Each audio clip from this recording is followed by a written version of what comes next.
Ou bien il y a une musique. Non, il y a tous les chiffres. Donc, pour la gestion éducative, il y a aussi la partie. Ok, donc ça c'est quoi ce truc-là?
One, two.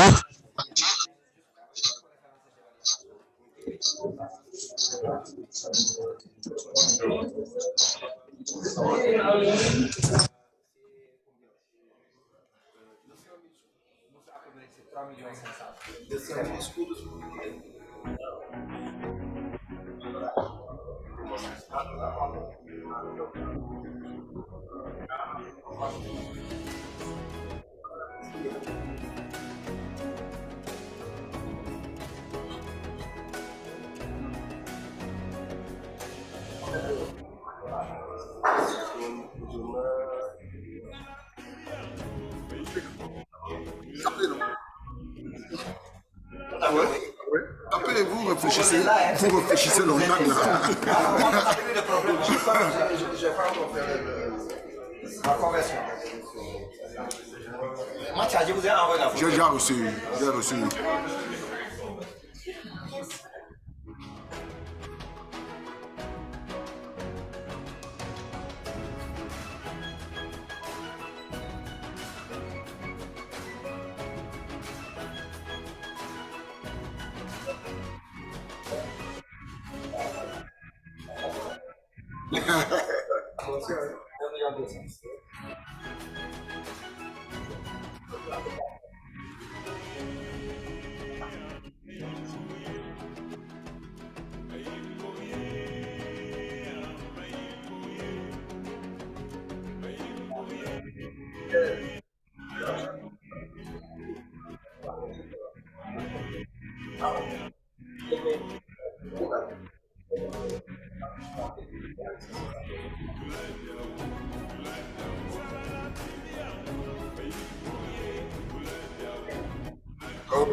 Sans le fond, on n'avait pas de ressources. Yeah.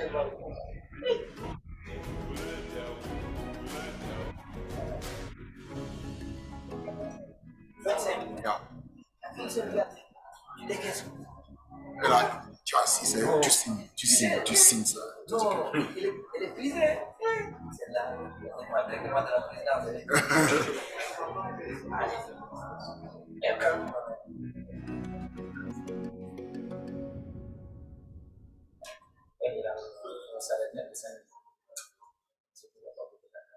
Non, l'argent là ne suffit jamais.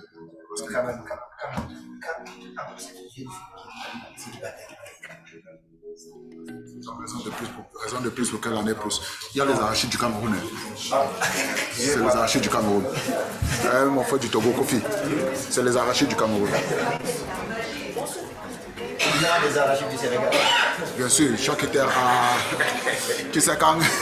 Si tu arrives, quand les enfants, pendant les vacances chez nous, font les activités commerciales dans les bureaux, ils disent arachide du village, on me demande quel village. Après, il dit ton village, parce qu'il veut te vendre tes arachides. Tu dis mon village, c'est où? Il ne sait plus.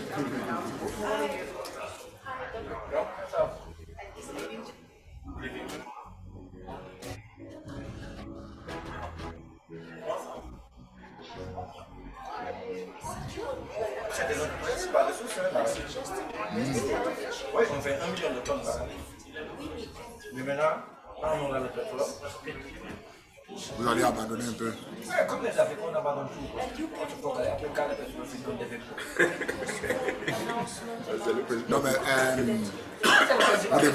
vous devez tirer profit des expériences passées. Bonjour. Non, non, je sais. Hein?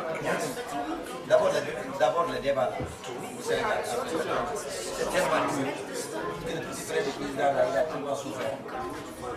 Maintenant, là, il ne faut pas toucher. Regarde. Tu t'incites de midi à. Le matin.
Ladies and gentlemen, good morning, bon dia, bonjour, chers collègues, mesdames et messieurs. Muito bom dia, senhoras e senhores. In one of your languages. Hamjambo, habari. From Kenya. السلام عليكم صباح الخير Arabic language. تمام. أهلا وسهلا. Good morning. صباح wanaagsan. From Kenya. እንዴት አደራችሁ? You jumped me. Okay, so we have our third day already. We are already more than halfway our road. And today, Colleen will take the floor as the facilitator. And I'm just introducing the first slides. We have some new participants, and I think you will soon be in the room. One very important, let's say, person representing SADC Secretariat, Robin, he should be here soon. Okay, so we all remember, I think, our agenda for today. We have, as always, let me greet all participants online and, of course, our participants in the room. Please mind the interpretation devices and channels because of our multilingual environment. We know the objectives, and I think one of the objectives is being achieved a little bit. One of the objectives is to encourage, motivate countries that are in these first steps of developing thinking and developing their NQFs, National Qualifications Frameworks, and I think we see quite a lot of interest, enthusiasm in the room by several countries. So, as we were saying, today we have a very interesting and rich day. We will be talking about recognition of qualifications. We will be talking about validation of learning, which is maybe also a wider even concept, and registers of qualifications, and the use of one of those skills classifications we mentioned in the first day to support curriculum development and development of qualifications standards. When we speak about collecting data from the labor market actors, employers, difficulties with getting stakeholders involved, in fact, we have these tools that help because they contain quite a lot of information about skills by occupation. So we have at the starting point, as yesterday, a case, a concrete practical case. It will be an update done by our colleagues from IGAD on the IGAD RQF. So Sagal Abdullah and Dr. Kebede Tsegaya. Then we go to a 1-hour interaction with our dear colleague from UNESCO, Mr. Abdullah Salifu, who happens also to be a brother. We are both from Benin. So he's going to tell us about the Addis Recognition Convention. Why is it so important? But I think his first part will be about the global convention. And he will offer us one of the presentations in French, the other one in English. So that's why we need to mind the two languages. Then session 17, we have then a session on RPL, which is based on ACQF training module 4, which is about validation of learning, RPL and CATS, Credit Accumulation and Transfer System.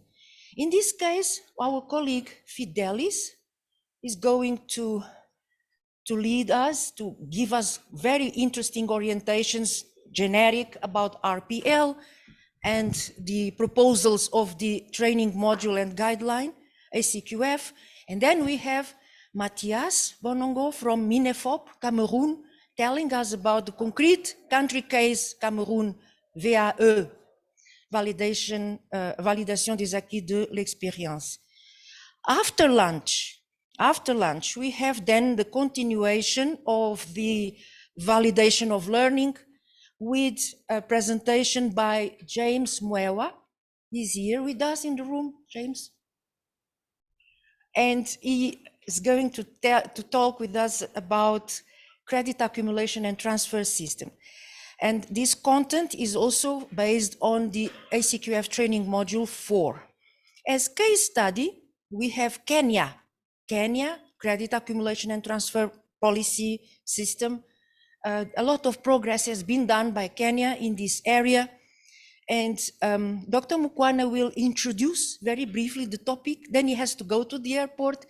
And our friend Winnie Bulimu from KNQA is going to do the presentation from Zoom. That's why we have this hybrid modality, so that we can combine the two things. Then session 19 will be about registers of qualifications, a brief session, and the last, and then we have Q&A. And before we have still ESCO. ESCO is the European Skills Occupations Classification. And that's where we are going to learn about how ESCO can be used for curriculum development, to support curriculum development. Let me quickly just remind from our model there. We can see that we are gradually covering all those pillars, isn't it? We see that we have already covered this central part, the NQF policy conceptual technical design. It was the first day as well as yesterday with Colin's presentation. Then we have spoken about the top part there, which is stakeholders, involvement, setup, institutional setting. We spoke yesterday about qualifications, specifications, standards, development of qualifications yesterday and also on the first day. And today, the three arrows are credit accumulation and transfer system, qualifications database, register, and RPL. And tomorrow we are going to cover quality assurance, for example, and on Friday, monitoring and evaluation. And so basically we are covering all the pillars of our model. Let me use then, just move further. We all know the model. You know that all this information is contained in the 10 ACQF training modules. The speakers I've already mentioned. We have many speakers today. They are all also presented, introduced in the book of speakers and trainers. You have seen it. They are all marked here, highlighted. Thank you, everybody, for your contribution. And as always, colleagues, let us continue that, let's say, method that is working quite well. Comments, ideas, suggestions, also more elaborated questions. Let us write them down and use those boards. Today we have their day 3. Still free, no comments yet, because Naveen did not start yet. But I know you did. Oh, so I didn't see. So Naveen, he did the first step. And so this is working very well. Colleen is going to provide a number of comments and, let's say, replies to the many. You can see day 2, we had so many cards on the board, which is, I think, a very good manifestation of dynamics, interests, and deep involvement of each one of you in this conversation and journey together. I think this is more or less, okay. Before I pass the floor to Colleen, and she's going then to lead, guide, steer this day, I want, of course, to pinpoint the newly arrived participant. He's arriving late, and we still are looking at him. In fact, he's, please. Thanks. 1 minute. 1 minute. No, 30 seconds. Yeah, thanks, Mike. I can call you sister, I suppose. Yeah, because we've been working a lot. Thank you all. For those that don't know me, my name is Robin. I work at SADC Secretariat. I'm the one leading the education skills development area. So we've been working a lot with Eduarda. She's been very supportive, especially under the AQF project. So there are a number of issues going on. We look forward to the discussions today, because there's still a number of issues that needs to be resolved. So I'll probably put 2 issues there. Hopefully we'll discuss that later. One is the which is very important, the articulation of TVET in the national qualifications framework. How do we do that? But also second, and that pretty much will talk to my colleagues from South Africa, Seychelles, and Mauritius. After alignment or referencing, what next? And I think for us as Iraq, it's extremely important in terms of this. Hopefully we'll have this discussion later. But thank you. Thank you for inviting me. Thanks for be here with us. We know you are so busy. Thank you very much. So, Colleen, you are in green, which is the color of hope. And I know you are going to inspire us all. Thank you in advance. Thank you very much, Eduarda. You know, Eduarda is from Africa, born and bred, and she has thanked everybody and she hasn't thanked herself. And she is the energy in this room. Everything that you see there, it's Eduarda's energy, even though we know we've all played a part, but it's Eduarda's energy. And I just want everybody, I know she's very sensitive and she's very humble and she doesn't like this, but I think we all need to give her a warm round of applause. Don't cry. Thank you very much. Before I go on to this, because we're going to go immediately into the next session after that, just a few house rules. The PCR testing, for those of you who need it for your travel back to your country, the PCR testing will be done tomorrow at 1 o'clock. You need to give your names to Darshana. Darshana, can you just put your hand up? You need to give your names to Darshana by 10 o'clock tomorrow morning, but I suggest you do it as soon as possible. The test will cost 950 Rand, but please give your names to Eduarda. Then in terms of the tea, we're not going to have a tea break. You will just go and fetch tea and something to eat during the course of the day. And then on your table, there are registers. Can you all please fill it in? If you didn't fill it in yesterday, can you please fill it in today? You know, in South Africa, we're very strict about those kinds of things for auditing purposes. So if you can please complete the registers. Thank you very much. And you know, I'm very animated. So when you see me doing a little dance, you know that I'm very excited. And when I work with Eduarda, I do become a bit excited. So we're going to move on to the comments and questions now. Because I'm also facilitating, I need to be very careful about the time.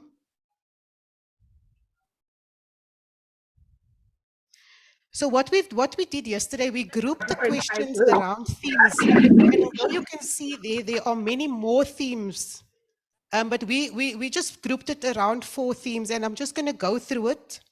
So we said digital credentials and e-certificates, learning outcomes and level descriptors, NQF development and governance. And then there were some questions in French that we couldn't really fully understand, but we will deal with it today. So for these questions, most of the replies are actually in the materials that is available on the ACQF website. And I please urge everyone, you know, we've got a fantastic website. It is up to date, even with this event. It is up to date. Please click on it. You'll find everything that you need. So the digital credential questions, how do I get rid of this now? Oh, anyway, let me just. So a digital credential, people were asking, do you need to have an NQF to develop a digital credential system? And we said a digital credential system is just an electronic certificate process. So you don't actually need you don't need an NQF to do that. Eduarda, can you just, I don't know how to get back to this presentation. Oh, but how do you get rid of this now?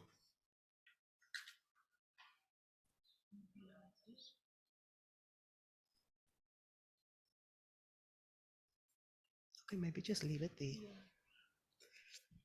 Okay, then people were asking about principles of digital credentials in terms of refugees. And we are saying we are able to recognize refugee qualifications. You know, there is a process, and a lot of countries are actually working with other agencies in order to do that. And you are able to issue documentation, even though that refugee does not have a clear documentation that you can go to that country to say, did this person study here? Because obviously for safety reasons. The cost of the e-certificate project, we did speak to Miriam. It's not immediately available, but those are negotiated arrangements.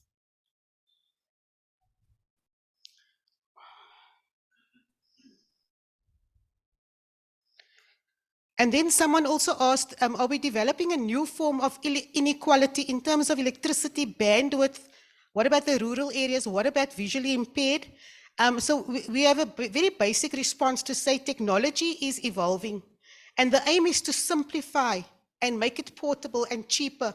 The digital way is actually much easier than having to travel to submit paper copies. So a digital way is a way of reaching people. In terms of people were asking, so how do visually impaired, apply for this process?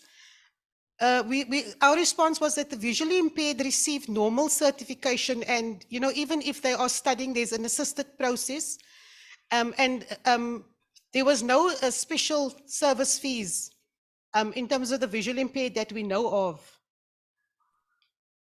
If people cannot use the online platform, they can come into the office to be helped in the office, or they can phone in and people will assist them on the phone. So that for those people who don't know how to use the online platform.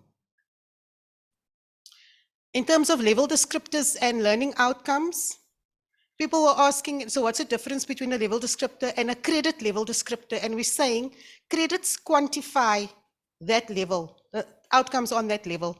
So there shouldn't be a distinction. And we don't know how it was conceptualized in that country.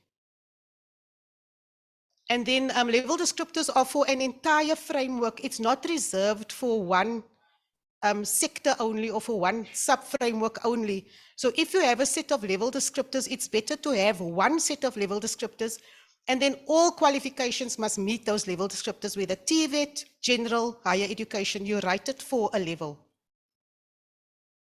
Then it was something about the HR officer. How can the HR officer differentiate between different qualifications at the same level? And we were saying that if that qualification is at a specific level, there may be a postgraduate diploma and a degree. It's the same generic outcome. And it's only if you need, if there's a difference in the salary scales, because some people say you must have a degree, then you can take that into account. But in terms of the level descriptor, it is the same outcome at that level. Then this was specifically for the Ethiopian qualifications framework. We thought that question was asking if the Ethiopian qualifications framework can consider changing the access levels into levels 1 and 2, because we thought it was a 10-level framework.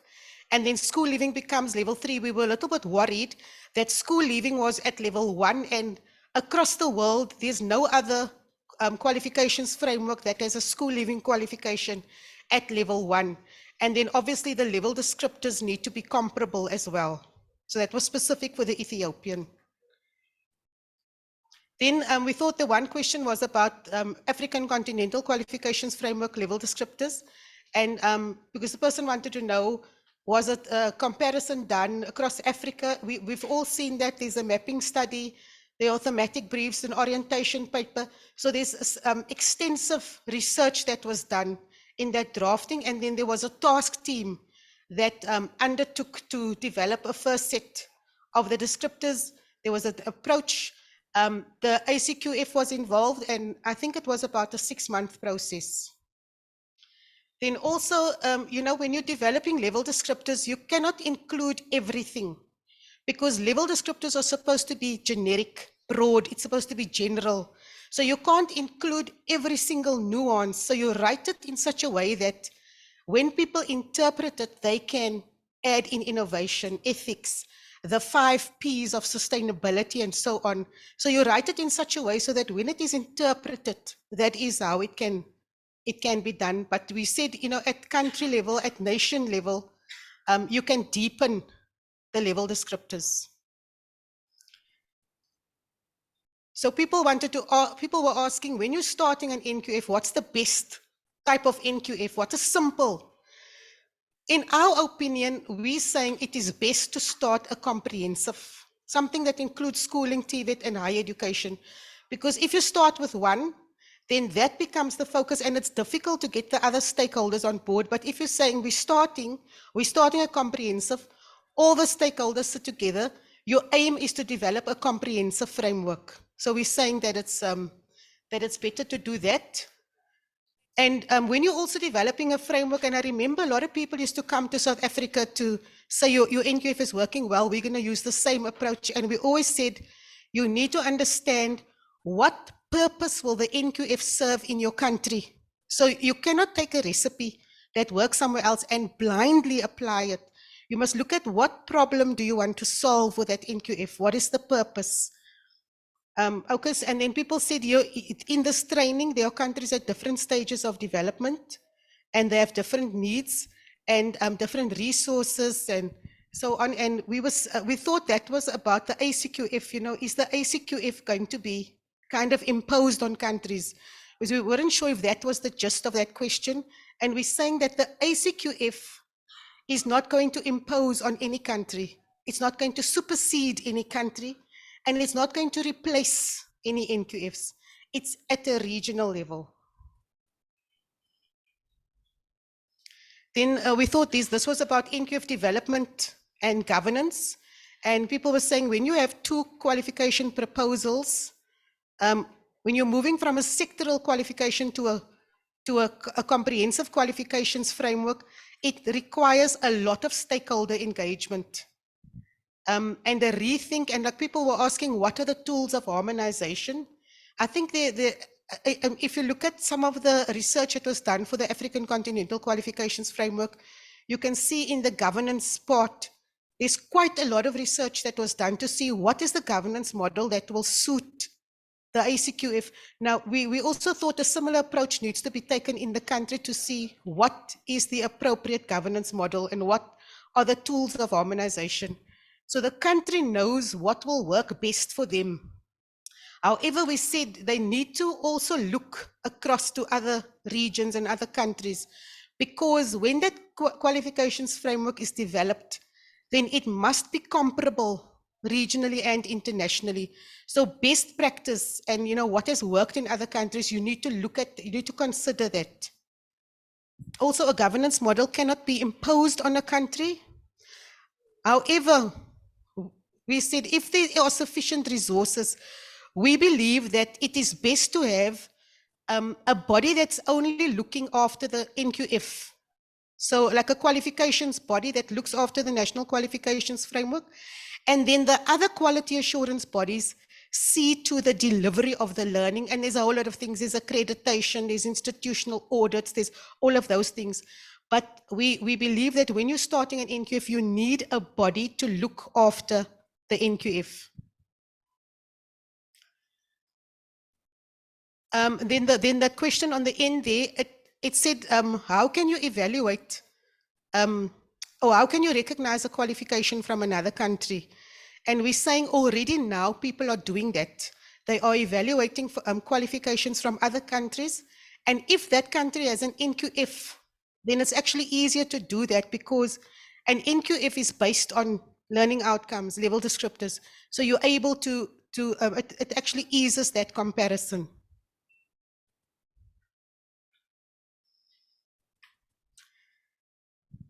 Then there was some question about flexibility, and we weren't sure what exactly was the gist of the question, but we framed the answer in this way to say that when you have an NQF, there needs to be flexibility.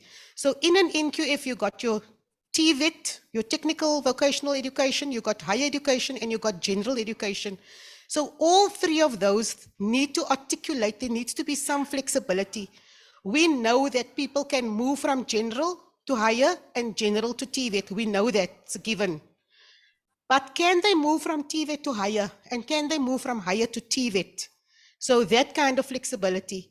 Then also that qualifications framework in one country needs to be able to speak to a qualifications framework in another country. It must be comparable.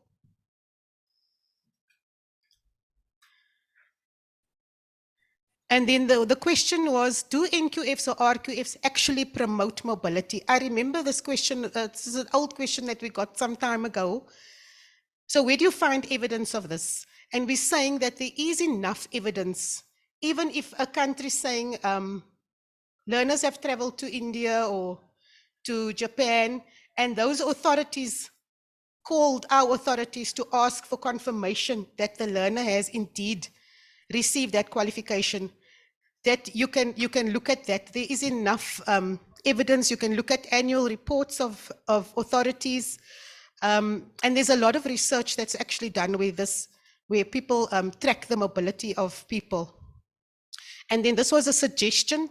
I mean, it's not for us to say, but someone suggested for the AU, the African Union, and I see Nicholas, the African Union, to have interministerial policy for education so that a percentage of budget can be allocated to the NQF. So that was a suggestion. Thank you for that, Nicholas. And then there were questions in French. And I know this one. I spoke to Ulfa this one year, and I wasn't quite sure, and maybe Ulfa can come in there, where from what I gathered was that the approach for competence, it's silent on the soft skills, because learning outcomes, when you write learning outcomes, you're going to have things like communicate effectively, analyze, interpret, and know, like the soft skills. So how do the approach for competence, how does that include those soft skills? I'm not sure if that is the question. And then I wasn't sure, I don't know if Eduarda, if you can perhaps just. So you want me to read, yeah? I will ask actually the author, maybe. So all these cards are, of course, available there on the board. Si vous voulez bien dire l'essentiel, s'il vous plaît. Please, you can give the summary. Yeah, these are questions that I presented yesterday. The first one was about the link that we have to establish between the learning outcomes and soft skills, because we saw that there was a confusion between the competencies. That's why I used like to have a name based on the glossary. What do we call soft skills in French? The second one, I wanted us to, are we talking about the same approach by competence? Because what I said yesterday was we had to adapt our approach so that we can put in place the national qualification framework based on that understanding. Thank you very much. Thank you very much, Olfa, for your question. Based on regarding the soft skills, we had the first presentation on the first day, which had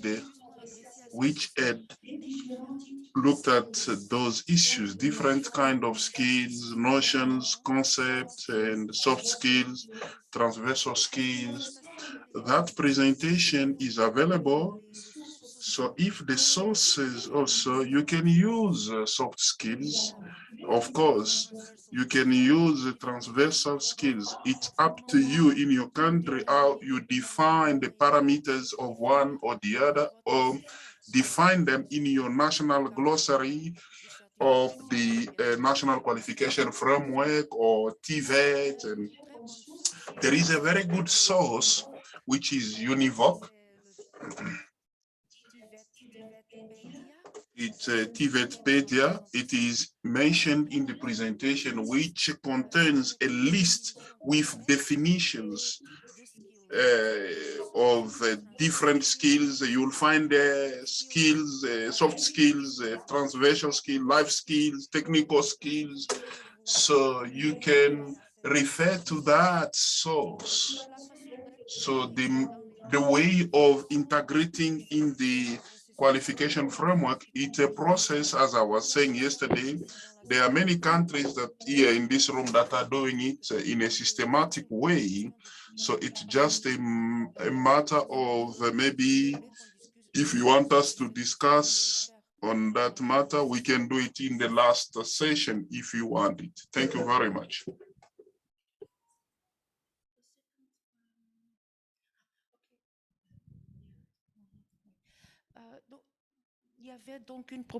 There was a proposal which was very pertinent, came from this table, from our colleagues from Central and Western Africa, our country, French-speaking countries, and they propose that based on the discussion or the issues that Matthias and Olfa raised, how to develop and to apply an APC that is contextualized, that is adapted to the conditions, to the objective, to the culture included in different African countries. The idea of APC that is African. So we thought that why shouldn't we put it up there? There is some work that is being done in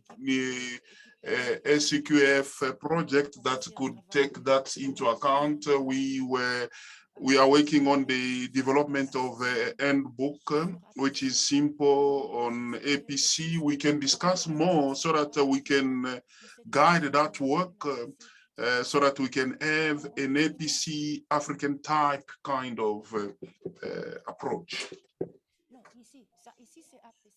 Here they were talking about African type APC.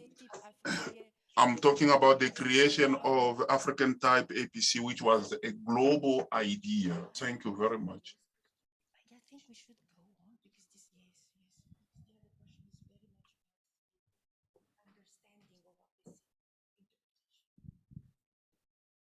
Thank you very much, and thank you to our French speakers that gave us some helpful information.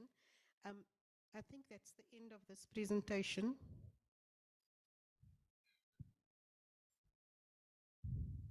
Okay, that's just comments from day one. Erika, can you load the second presentation, please? And I think we can call up the Morning Star.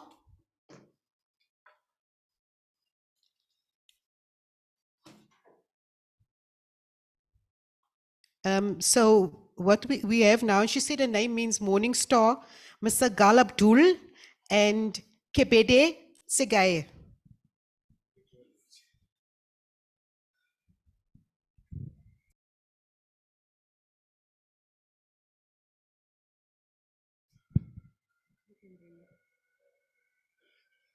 Yeah, I think she made the presentation. Okay.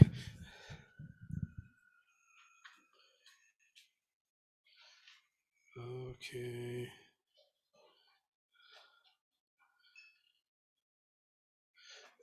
Thank you very much, Madam Moderator Colin, for your excellent introduction and also praise to Edward. I hope you would agree if I join you in saying the same, that we really appreciate Edwarda for her agility, for versatility, and also for her leadership. And you can see even from the language that she speaks, the energy that she has, she's a true mover. And I think like me, yeah, thank you. Thank you very much. Yeah. I'd like to extend, since this is, I think, the first formal appearance on my behalf as a representative of IGAD, one of the pillars of the African Union, to express our profound appreciations to Edwarda for her leadership and to the African Union. And also, I think I have a colleague here, Professor Mukwana, who is a citizen of IGAD, and wears a number of hats in terms of facilitating this both continental and regional qualification framework, or IGAD QF. I would like to extend my sincere appreciation to all member states who are fully represented. In fact, we have a surplus, which is an indication of their commitment and interest in participating in what is continental, and also learning from the continental to develop the regional as well as their own national qualification framework. I appreciate your keen interest and also active participation. I would like the hall to join me to thank them by applause. Thank you very much. And you know, these are my constituencies, so I should really be very grateful to them. You know, actually, I've been an insider to the AU for quite some time. I've been part of the second decade of education, and I am very grateful to the Continental Organization, our umbrella organization, to lead the process in one, increasing the visibility and importance of education in all its entirety, and also working on this continental qualifications framework. I think this is very much part of the free trade, the African free trade agreement, and the entire free movement of persons within the region and between the regional economic communities. And then I think we were part of the various processes of the development of educational agenda, like the CESA in 2015, STISA. I used to be part of the monitoring and evaluation task force led by Professor Philip Mwako.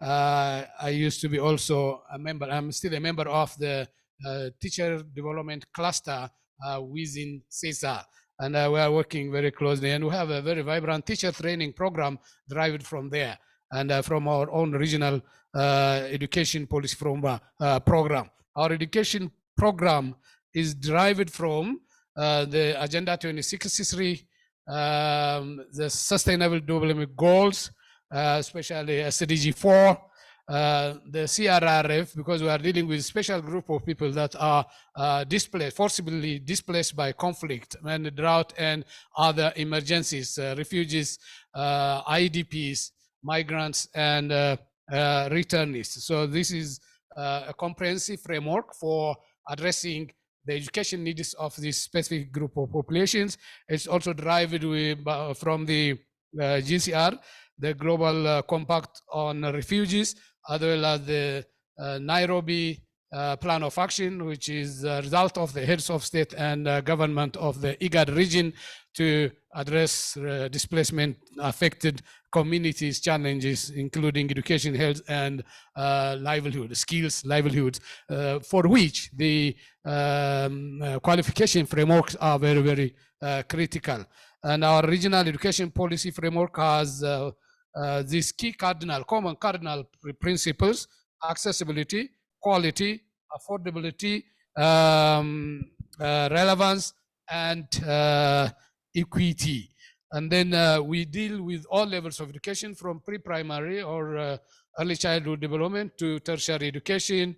We also focus on gender and education, technical and vocational education and skills development, and also development of teachers, science, and also science, technology, and innovation. So we are dealing with a wide range of programs. The qualification framework, therefore, is to address and all these skills that are developed and competencies that are developed through the various education programs. The qualification framework is part of the implementation of what we call the Djibouti Declaration. The Djibouti Declaration was adopted in 2017. It is about education for refugees, returnees, and host communities. It has 5 key priority areas. One is the qualifications framework, and the second one is technical vocational education and the skills development. And the third one, inclusive education. I think that's very, very important in the context of leaving no one behind. And then certification, assessment of comparability of skills, and then recognition. So these qualification frameworks that we are developing will address all these. So I think in brief, that's what we do at IGAD. And the presentation by Sagal will actually take us through the various processes of developing the qualifications framework, and then where we are now and where we'll be heading in the next few months. Just so briefly, we started this process in 2019.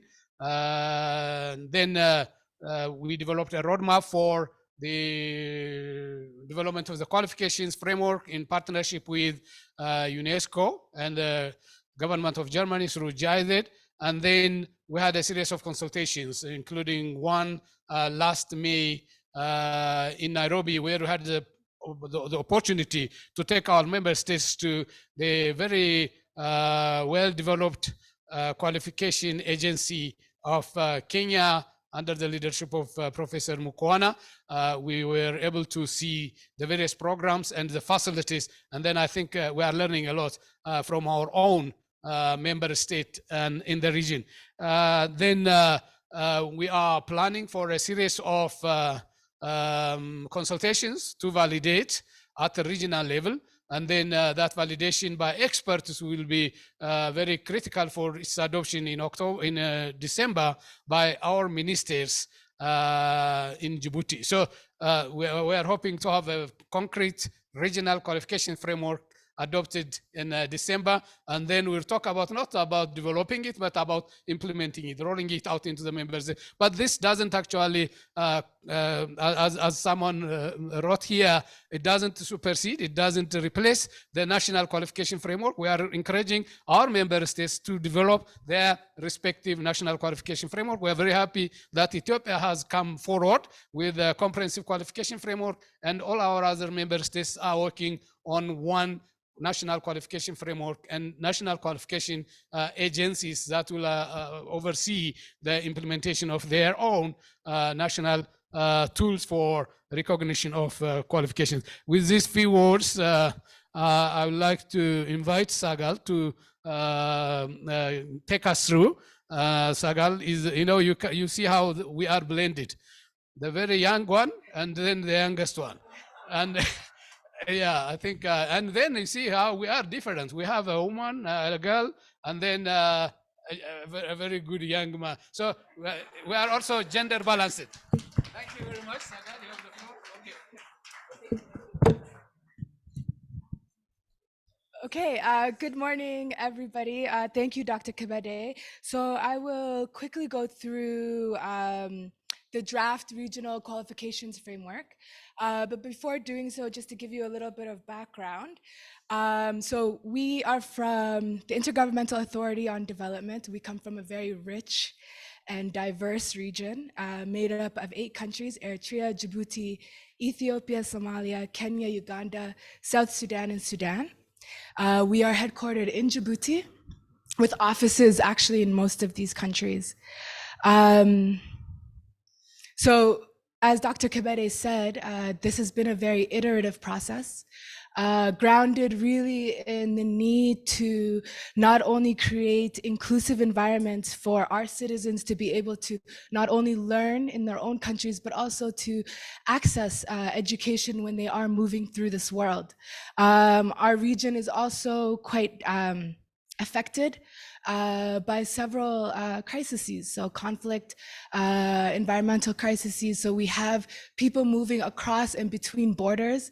It's been quite a sisterly, I guess, experience where some of our countries are not only producers of vulnerable populations like refugees, but also are hosting small country like Djibouti has been one of the most impressive inclusive countries to be hosting refugees. And we've learned a significant amount from how they've been able to host and integrate refugees. They don't have refugee camps. People are a part of the society. The host community has welcomed this population coming from diverse places, from Ethiopia, Somalia, Yemen. So there's much to learn also from our region. So in terms of process, IGAD has identified the development and harmonization of qualifications as a key strategy for integration. Regional integration. As Dr. Kabede said, our work is grounded in the IGAD Regional Strategy for Education 2020 to 2025. And this work is being supported by GIZ as well as UNESCO and Education Cannot Wait. Over the past 3 years, through these partnerships, we've been able to develop a roadmap through our partnership with UNESCO. This was really the baseline for how we would envision our regional qualifications framework. As it stands, only one country, member state, Kenya, has an operational national qualifications. Ethiopia is at an advanced stage now, congratulations, and also is in the process of developing a TVET strategy. So there is work. I mean, over the last 2 days, we've been hearing a lot of, there are implicit qualifications frameworks. They're being implemented differently, and people have been able to assess and verify qualifications in their own ways. What we're looking to do is really establish a standard that can guide harmonization across the member states. So we have had, it's been a very iterative process, as I mentioned. We've had a series of consultations ranging from expert meetings where we've been able to really have conversations with our member states to learn about their education systems, but also to learn about how they are doing assessments, how they're doing verification, how they're doing accreditation as it stands. We've been able to establish a core group in each of the member states representing various levels of education, so TVET, basic and general education, as well as higher education, and bringing these people around the same tables to have these very difficult discussions around what's possible and what is not possible. So we have also, through the support of GIZ, engaged a consultant who is not new to you.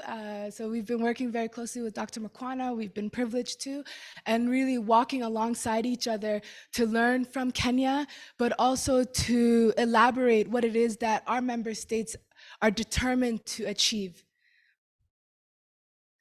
So the purpose of the regional qualifications framework is for mobility purposes. As you know, as Dr. Kabede shared with you, we're interested in providing opportunities for our citizens to move across borders. And for the ones that are in situations like protracted refugee situations, to be able to really access their full potential.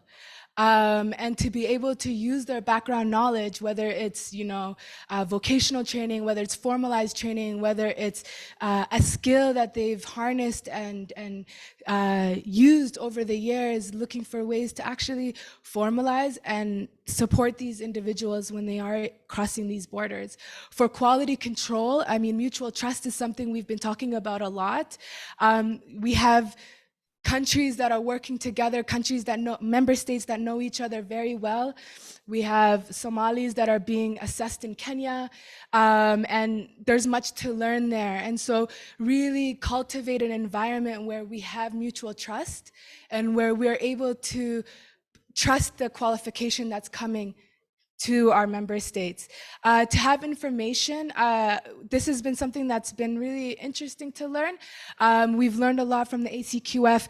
Ooh, wow, 2 minutes. I will share So this is really, I'll go through the elements of our RQF. So as Dr. Kebede mentioned, the RQF will not replace national qualifications. It's a means to really stimulate our member states to be able to develop their own national qualifications frameworks. We are also not working on an island. We acknowledge those that have come before us, like SADC, whose work is really something that is integrated into the development of the regional qualifications framework and is something that we hope to learn from as we envision implementation and walk towards implementation. So the IGAD regional qualifications framework will encompass various instruments, including a guideline, a policy document, a governance document, and a resource mobilization document.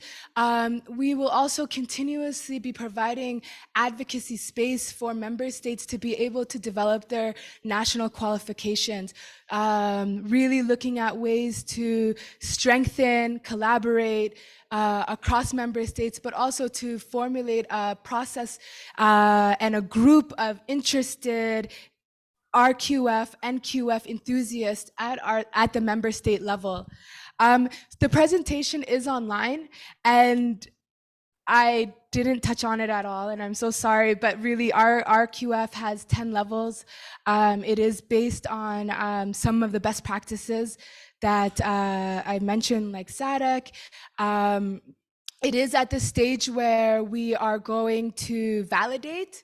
So in October, we'll go through a scrutiny process where member states will come around the same tables and really go through the document and address some of the gaps, but also integrate their own views and their own perspectives and contexts into the RQF. We want to make sure that this is something that represents all people and does not isolate anybody. That's hard to do, but we are a learning organ and we value our member states. So the benefits really is to give language and to give credence to the member states to develop their their own national qualifications, to have language around alignment, and to also develop different governance structures like regional advisory committees, as well as a community of practice made up of experts in the region, but also internationally.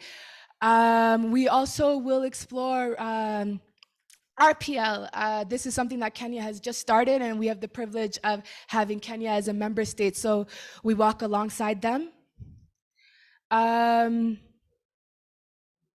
So right now, again, as Dr. Kebede mentioned, we're still at development stage. We envision a world where we'll have a strong structure, where we're able to support our member states, but also have expertise at the regional level to be able to continuously strengthen and support this process. And yeah, and so training and capacity building and all that the ACQF project is grounded in is something that is aligned really with our own principles. So thank you so much. And we're here and we're available. And also we'll be calling on many of you as we continue this process, because it's really such a privilege to have all of you around the same room, and we can see from all the presentations that have been made, all the hard work that's been put into this. So I mean, I hope everybody's paying attention. A lot of work goes into this, and we're with you. Thank you. Thank you very much. Don't leave, don't leave. There are two very important questions in the chat box. We're going to respond to it immediately. Eduarda can just read it. Are we checking? Erika can put them on screen? Yeah. Okay. So there is a question from Dr. Janene, another one from Dr. Emmanuel from Sierra Leone. Okay. Maybe Dr. Mukwana. Dr. Mukwana. Help also responding. Okay. So the first question from Dr. Ganena is, isn't accreditation and certification of programs part of the qualifications framework? Do the two components in EGAD education quality standards and accreditation and certification of programs supplement each other, or each is treated separately? One. I will say a word, and then I think they are one. So we don't have a separate one, but they are treated in the same document. So they will be handled in the same qualification framework. We don't have a separate one. Professor Mukwana, maybe just a word on that. Okay, so for now we are looking at developing the regional qualification framework. We've not moved to the level where now we will develop guidelines to guide the various processes like accreditation, quality assurance. So our understanding is we'll have a structure. Then after that, we'll come up with the guidelines that will enable us to deal with issues of accreditation, issues of quality assurance, RPL, and other aspects. So for now, where we are really is to agree on the structure of a system that will work for the IGAD region, and then the rest will come in the next level. Yeah, what's that? So how will you sync the NQFs that? Countries, How yeah. will you sync NQFs of various countries to that of the regional when only Kenya has developed an NQF? Is there any policy on RPL and equivalent of qualifications to support the movement of refugees? Yeah. Again, I think, yes, the regional qualification framework is to help countries that do not have national qualification framework to develop their own. And then it will also contribute to the attainment of the goals of the continental qualifications framework. So it will serve a very good purpose, multi-directional purpose. But at the same time, well, we have started with Kenya, and Ethiopia is following, and all other countries will develop their own national qualification framework. When we have all the national qualifications framework developed, then we will actually have a regional regional qualification authority or agency composed of the national entities. Until then, we will provide the platform through the ACQF to continue the conversation, the consultation, and then learning from each other. I think that's what I can say on this level. And then what's the other part of the maybe if I was to add something, as Sagal said, part of the work, part of the purpose of this qualification framework is to support member countries to start thinking about their own national qualification framework. So this is going to be a good guiding document. So we do know that in the region now, Kenya is doing some work. Ethiopia has already followed suit. I can see South Sudan is very enthusiastic, Somalia. So part of what we would envisage is that this regional qualification framework will ignite and stimulate member countries to develop their own national qualification framework, and we see that coming quite fast. So it's actually an embodiment of existing practices at both national and regional levels. At the same time, also provide stimulus for the development of national qualification frameworks. And I think that's what I want to say, that we are emphasizing on a comprehensive national qualifications framework, not a fragmented one. So as we member states go back to our countries, we think we should bring all the actors together to develop a comprehensive national qualifications framework that will allow us to have one body, but multiple actors. I think that's very important. Thank you.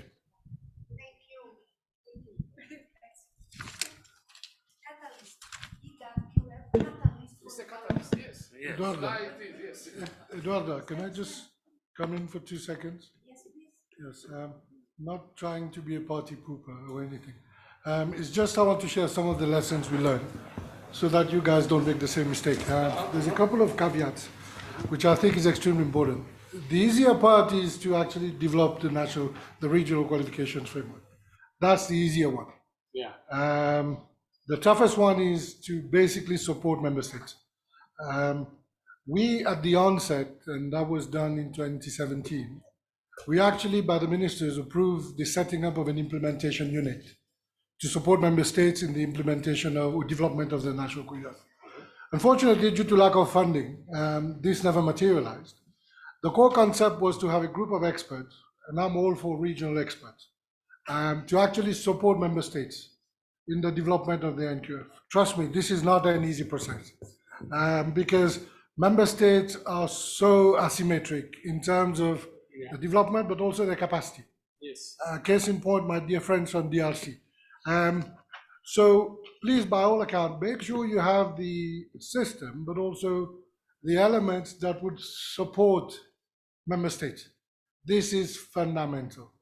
If not, then 10 years probably we'll meet again, and then you'll have a lot of countries still lagging behind. Because referencing the development of the regional one is the easier part.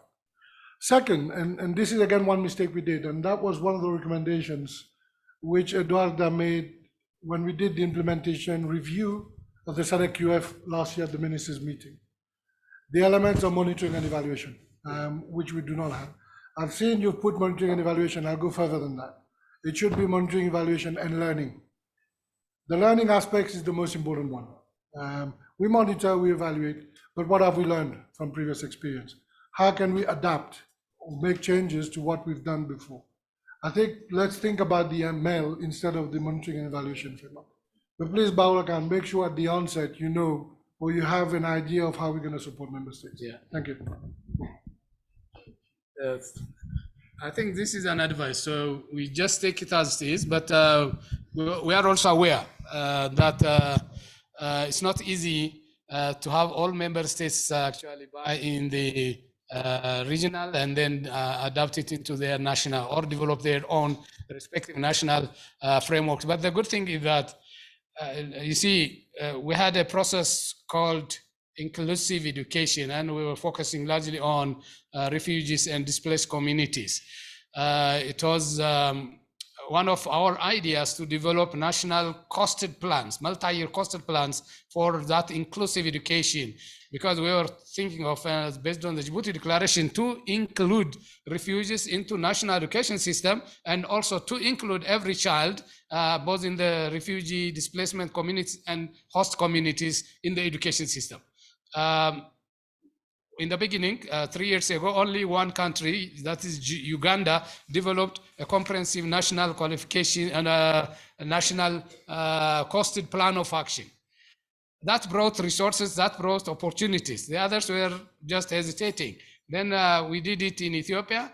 And then now, over the last 2 months, I was in 6 countries to either review the costed plans or to develop new ones, like for Djibouti and Somalia, so that everyone is on the same wavelength now. I think we will build from that experience that we will approach gradually, because it's very complicated one, because you have 3 entities, for example, in some of the countries that are talking about qualification, like the TVET, the general education, and also the higher education systems. So each one has its own territories, and it is very difficult to bring the territories together and remove the boundaries.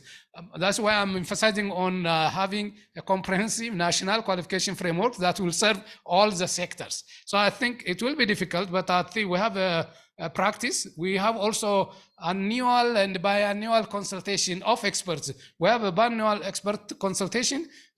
In 6 months we meet, and then we have annual ministerial conference.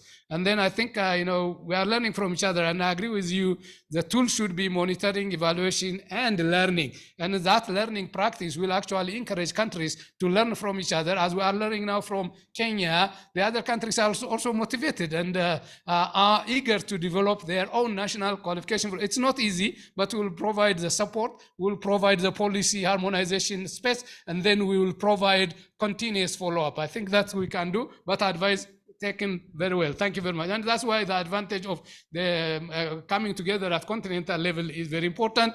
The African Union had the experience of, the practice of bringing the RECs together to talk about the various aspects of their work. But over the last 3-4 years, I think because of COVID, we could not meet. But I think, inshallah, my people in Djibouti say, we meet again as RECs to learn from each other, as we do learn from the member states. Thank you very much. Thank you very much. We've given a little bit of extra time to IGAD because that's a very important development. So we are running a little bit behind, and I would immediately want to invite our UNESCO colleague to come and speak about the EDIS and the Global Convention. Erika, you can load the presentation.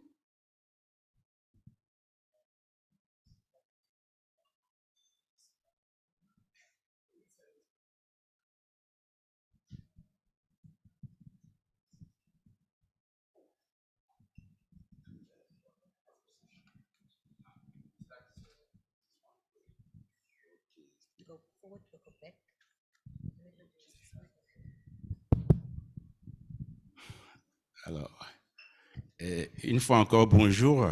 Vous avez le bonjour de l'UNESCO. Greetings from UNESCO. It's a great pleasure for us to be here on behalf of the Regional Director for the Liaison Bureau based in Addis. To us, it's a great pleasure to discuss the Global Convention in French. And I'd like to thank the organizers on behalf of the director, the EU, the AU, for organizing this, without forgetting Eduarda and the team. My name is Abdoulaye Salifou.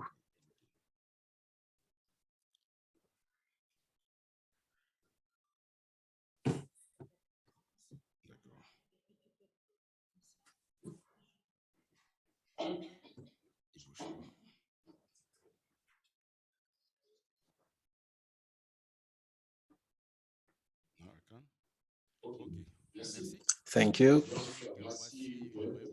Here you have a presentation. The key points are context, the background, and also what are the objectives of the convention and the stakes of the convention. First, you need to find out what are the main obligations by the parties, because the global convention, over the first 3 days, we spoke about recognition and mobility. This is the one binding convention at global level for recognition of qualifications. So first you have to know what are the obligations by the parties. And of course, we're going to see why it's so important and what are the conditions for it to come into effect, the links between the global convention and the national and regional qualification frameworks, and some practicalities. Today, we have over 225 million students across the world, and 6 million of them are in mobility outside the region. So the Global Convention creates a legal framework at global level for transparency and to rid of discrimination. And it contributes to strengthen international cooperation to ease and facilitate mobility of students.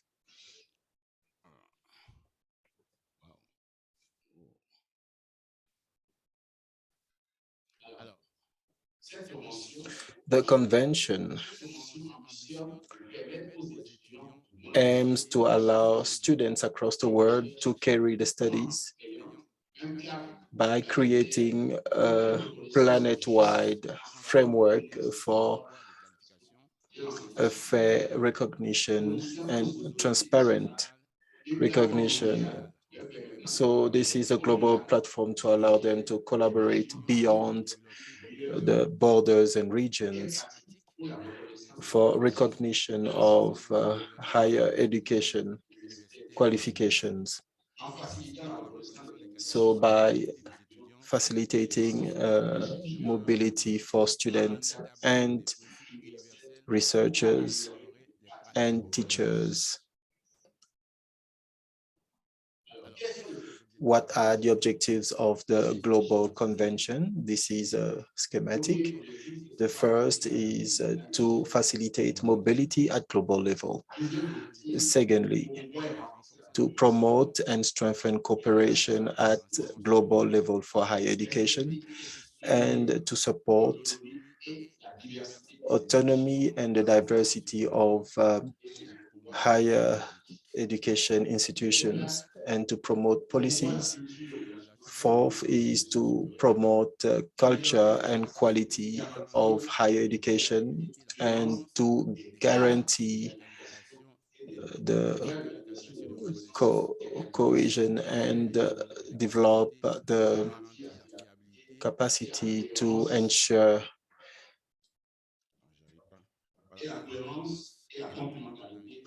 complementarity of quality assurance. These are the objectives.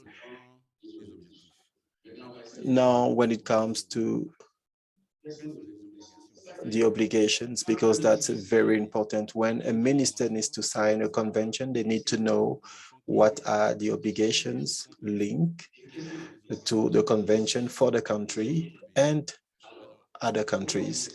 The first obligation is unless the differences could be demonstrated, each party state has to acknowledge and recognize the qualification giving access to higher education. Unless there is huge differences, each party have to acknowledge and recognize the qualifications that give access to higher education.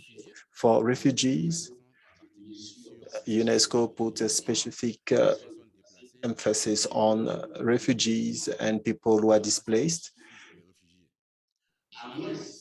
Unless there are key differences, each state party has to recognize prior learning.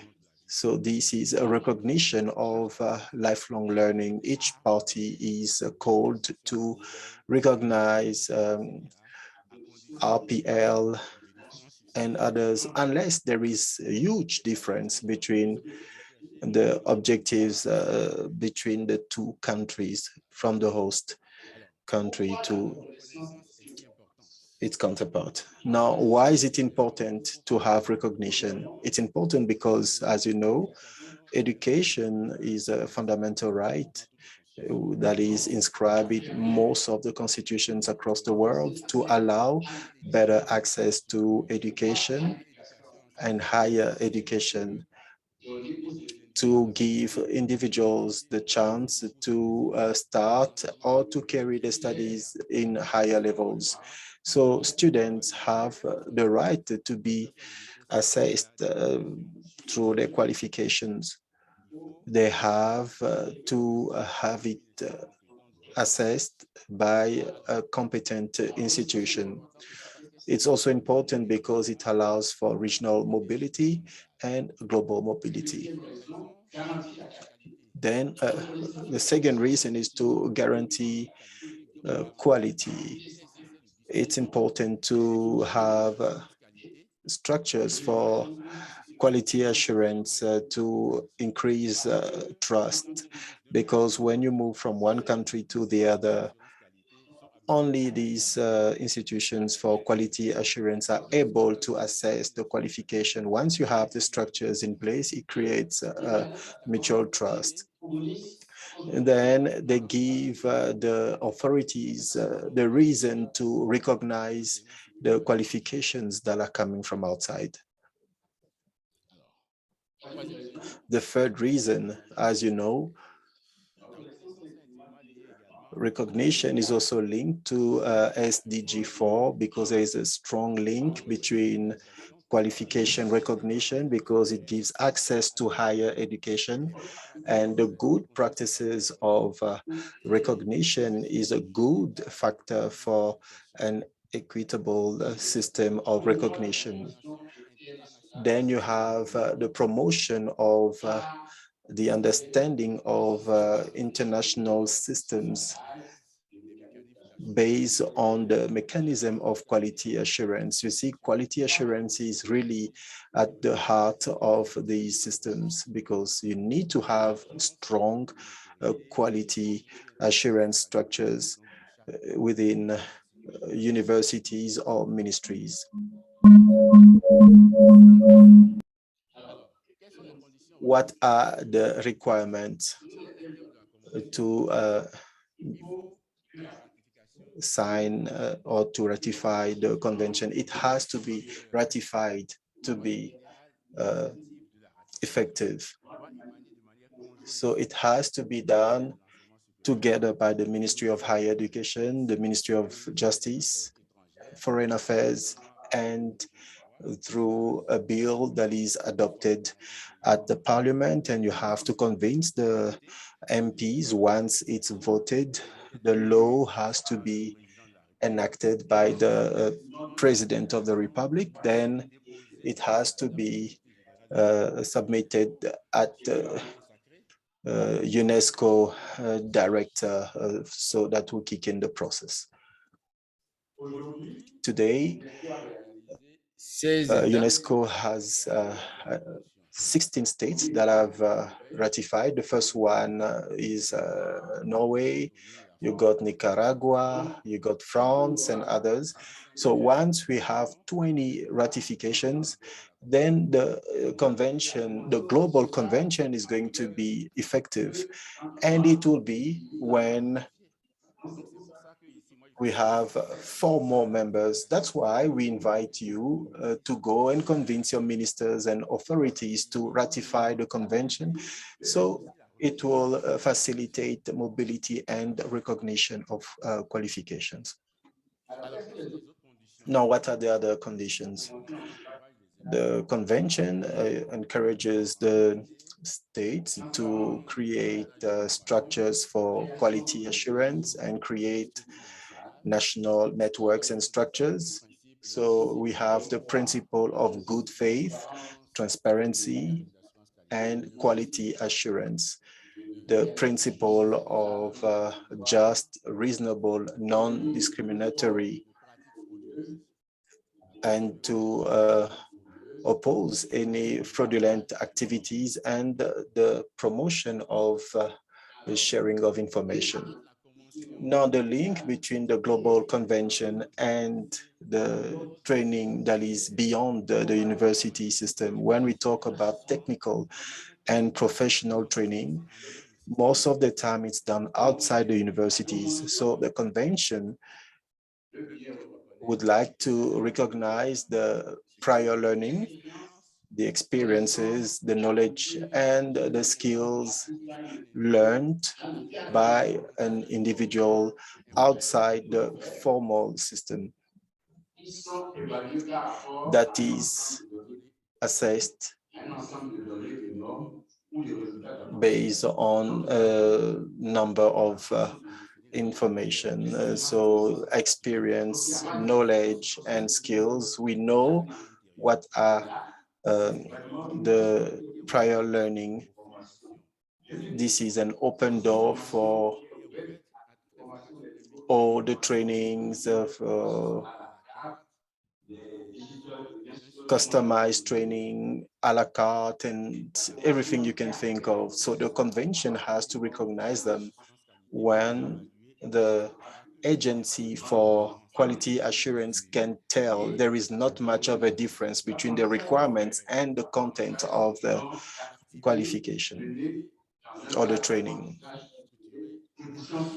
So we need recognition of structured training that is recognized by the competent authorities of the state parties.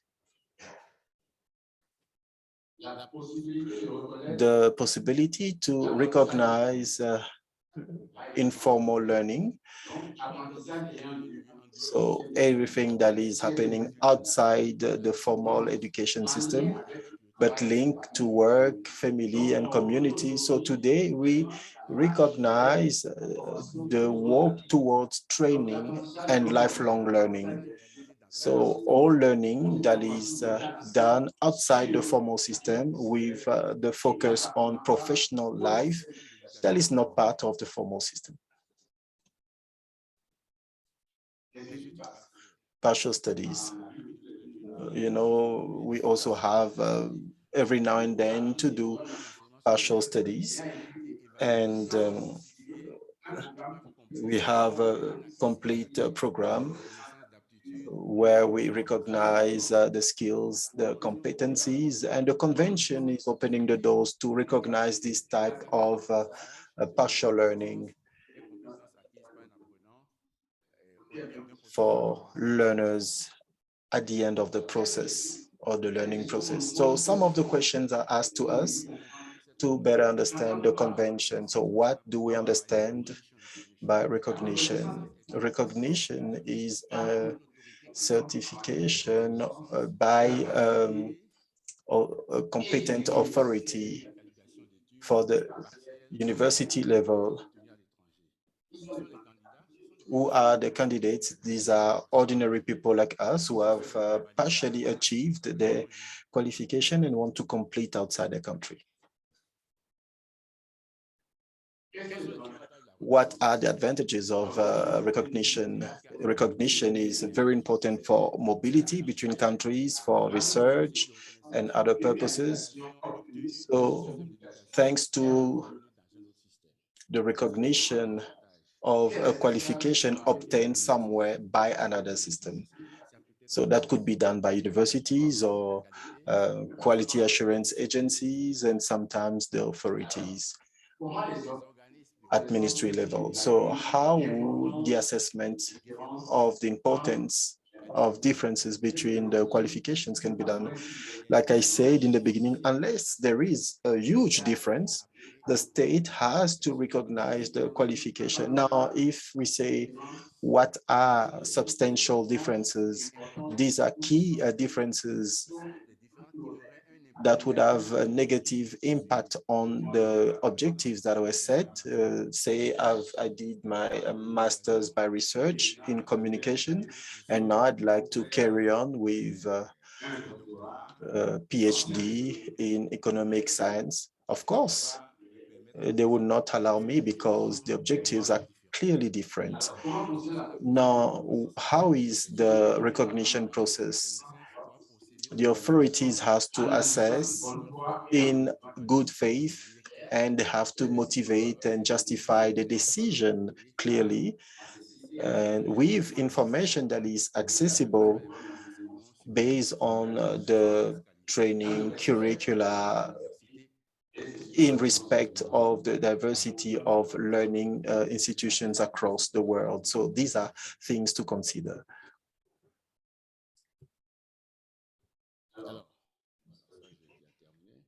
I'm done with this. Thank you.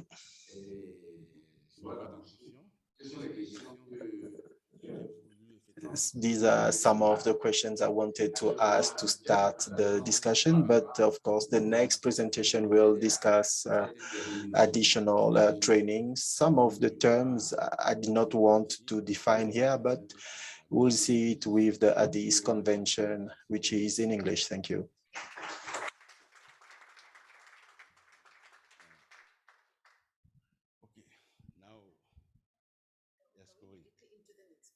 I can continue? Okay. Okay. So then now permit me to continue in English. Okay. Again, good morning. Why at this convention 2014 on recognition of qualification concerning higher education is so important? So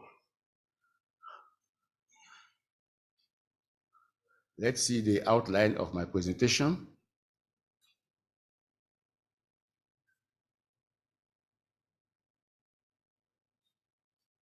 Okay. Wow. Ouais, okay, c'est bon. Yes, the overview. Okay. The first point will be the key point, the context of the mobility in Africa. The second one, the content of the convention, the main objective of the convention, the aim of this convention, the main obligation of the party, the main benefit of this convention, the means to operationalize this convention, the link between this convention and the global convention, and why the recognition process is so important. And then the links between this convention and the training provided outside the university system. And lastly, some critical questions to better understand the convention. So let us start. Okay. Now, the first point. Today, we know that in Africa, we are almost over 1.2 billion of people with African Continental Free Trade Area Agreement. And taking into account UIS statistics, they plan that we double the population of the world by 2050. In Africa, over 420 million people, young people aged from 15 to 35, okay, most are unemployed and in precarious job according to African Development Statistics Bank statistics in 2017. The COVID-19 crisis, 1 billion students and people have been affected by school and university closure. Now, some data. African students increasing academic mobility. More than 400 African students crossed a border to study in 2017. They are the most mobile students in the world. Almost 1,500 African students and staff on exchange in European university by 2027 with the framework of Erasmus+. According to UNESCO statistics, when we take 5 African students in mobility, 1 is from Nigeria. Over 122 million people of study age in 2017, there will be more than 173 million by 2030.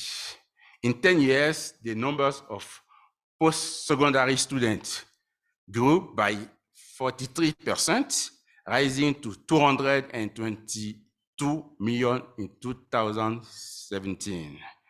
In Sub-Saharan Africa, Sub-Saharan Africa is the region that saw the fastest growth between 2007 and 2017, which with its population of post-secondary school nearly doubling 9 million.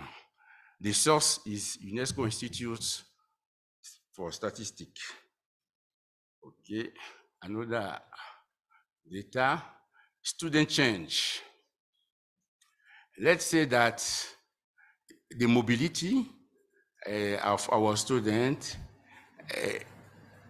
let's say in 2018, the population of the student in mobility was 5.3 million. Now the projection around 2027 will be over 9 million students.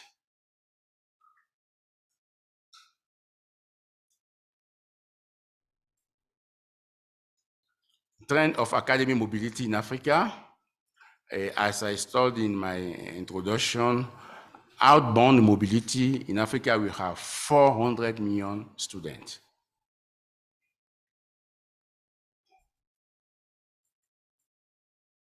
Destination of students from South Africa, of some Sub-Saharan Africa. We have 27% of student destination. The destinations are Sub-Saharan Africa.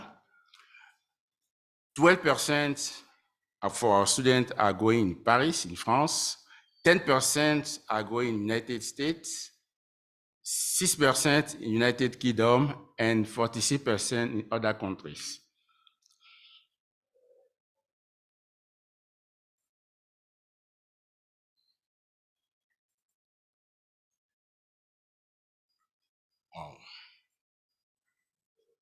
Okay, the origin of students hosted in Sub-Saharan Africa. The origin of the students hosted in our region, 78% in Africa and 22% from other countries. The statistics are from UIS.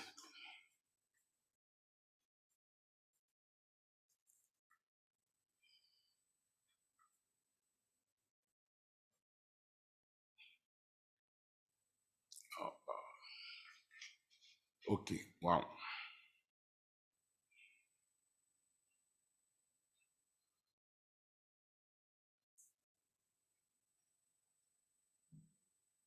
Okay. Now, what about the content of this convention? Because when we are talking about the recognition, we need to master the content. The convention has been adopted in 2014 in Addis Ababa. It is a binding agreement on the standard and criteria applicable to official procedure for the recognition of higher education qualification acquired abroad and those which give access to higher education in African region. As of today, we have 14 state parties that ratify this convention. The convention already entered into force among the countries that ratify the convention. That's why the other countries must fast track to ratify this convention, because this convention is part of, let's say, ecosystem of ACQF. We cannot talk about succeed the implementation of ACQF if we do not recognize the qualification of students coming from other countries. The ratification confirms the commitment of national government to put in place, very important, quality assurance mechanism for the higher education system with a view to build confidence in the quality and integrity of national higher education institutions to enable the internationalization of the study program, faculty, and researchers. Okay.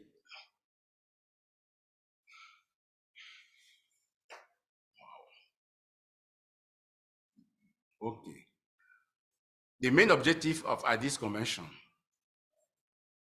promotion of quality higher education through recognition and comparability of degrees, certificate, diploma, and other types in Africa.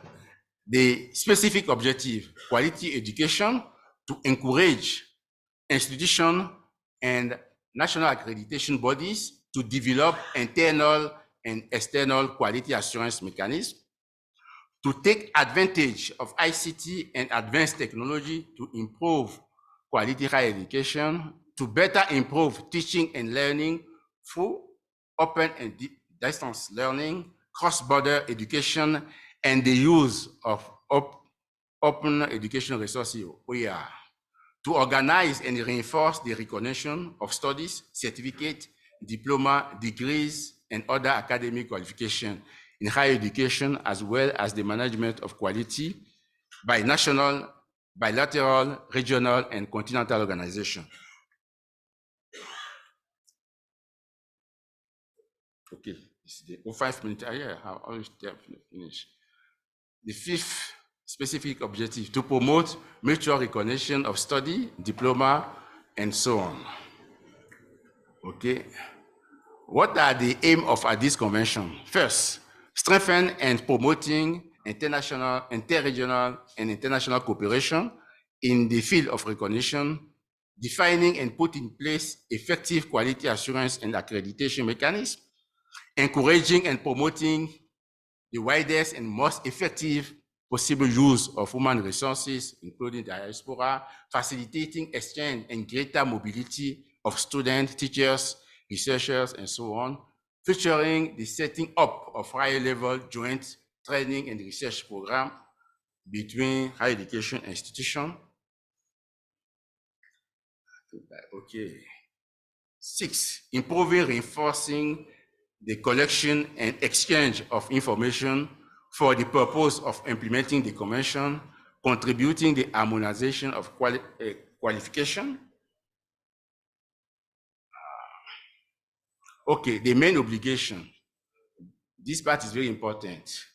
We have 5 main obligations. Number 1, each party shall recognize the purpose of access to each of its higher education program, the qualification issued by the other parties that meet the general requirement for access to the respective higher education program, unless a substantial difference can be shown between the general requirement for access in the party in which the qualification will be obtained and those in the party which recognition qualification is sought. Number 2, parties agree to take all necessary measures in order to facilitate access to the higher education institution of their country of qualification for qualification holders and other parties who satisfy the requirement for admission to the appropriate higher education program.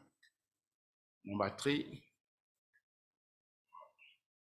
parties agree to define the criteria and procedure for the evaluation of qualification to ensure expected learning outcome in order to facilitate and reinforce mobility within and between the parties. Number 4, parties agree to take all the necessary measures to ensure that the qualification issued by accreditation institution of higher education of a party are recognized for the purpose of employment. This is an inclusion dimension of the Addis Convention with labor law in the receiving party.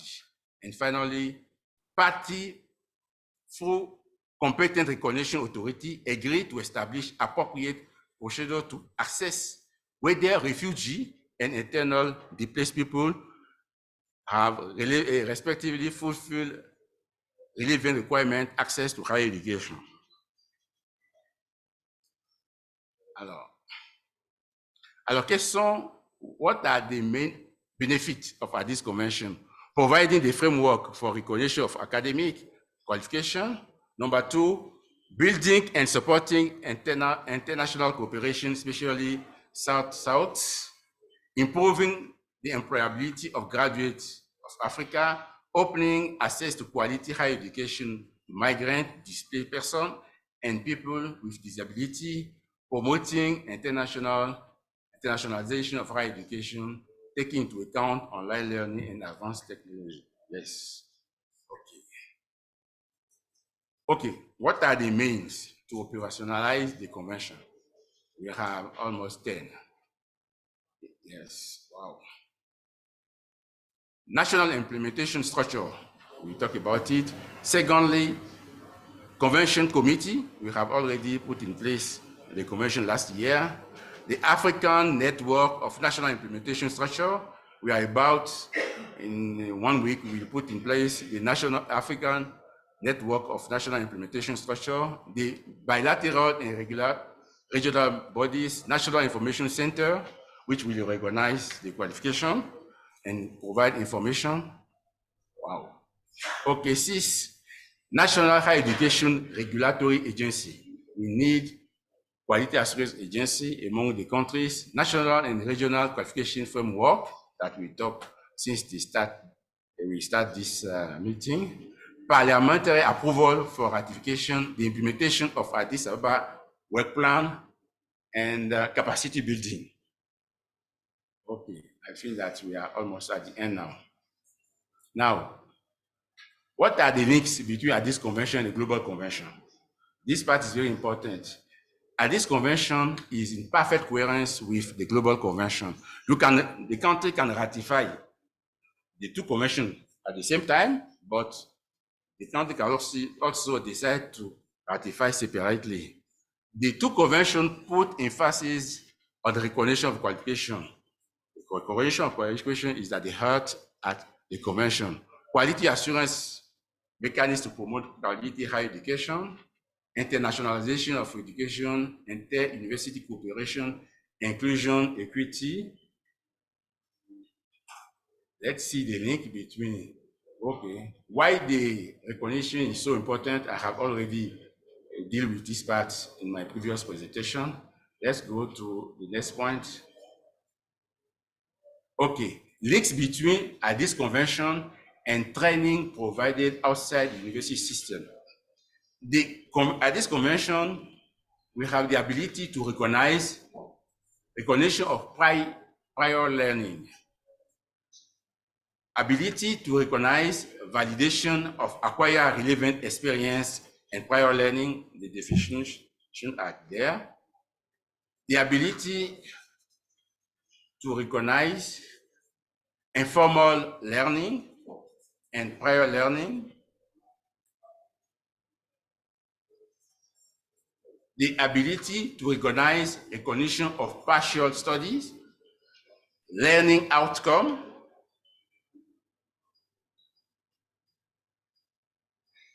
now, if you want, I can stop here because this part, what does recognition mean? Yeah, what is the meaning of applicant? We have some, it's a debate. Okay, thank you very much. Thank you. Thank you. Okay. Thank you very much. We won't take questions now. You can please put your, if you can write your questions on the, because we're running a little bit behind, and then we will deal with it in the last session, if possible. Last session. Okay, so we stop here. Yeah. Thank you very much. Can we give Abdullah a big round of applause? Yes. Thank you very much. So please write your questions, and then we will deal with it in the last session so that we don't take away too much of your lunch time. I would like to call up the next speakers now. We're going to be dealing with Fidelis and Matthias. Validation des acquis de l'expérience, VAE. Recognition of prior learning, RPL.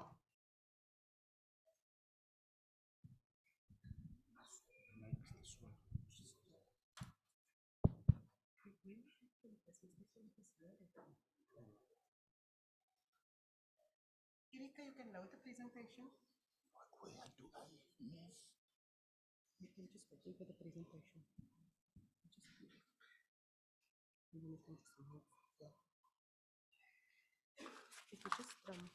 I just make a quick announcement?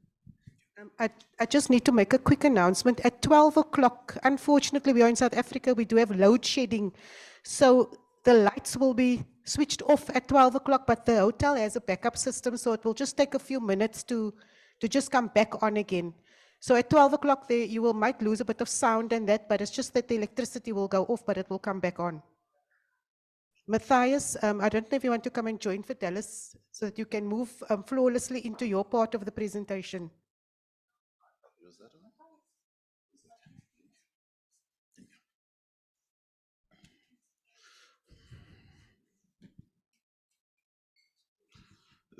Thank you so much. In this presentation, we'll quickly look at the main theme of RPL, which is emanating from training module 4. We will try to highlight the main focus of module 4, also define what validation of learning is all about. We'll highlight a bit on the benefits of the validation of learning before we zero in on RPL, its approaches and modes that we could use.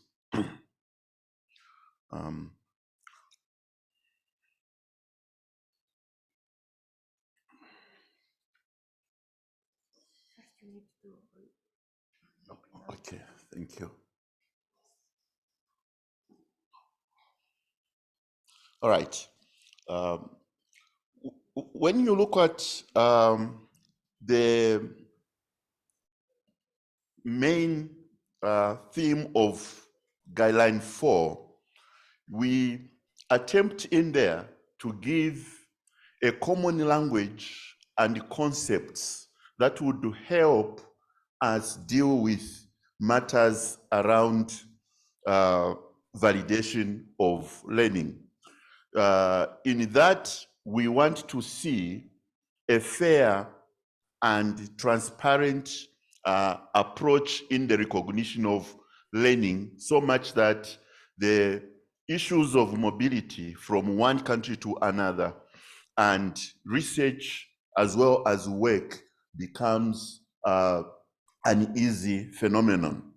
Now, in this regard, guideline 4 tries to facilitate the recognition of qualifications among member states, also the issues of recognition of learning within and among the member states.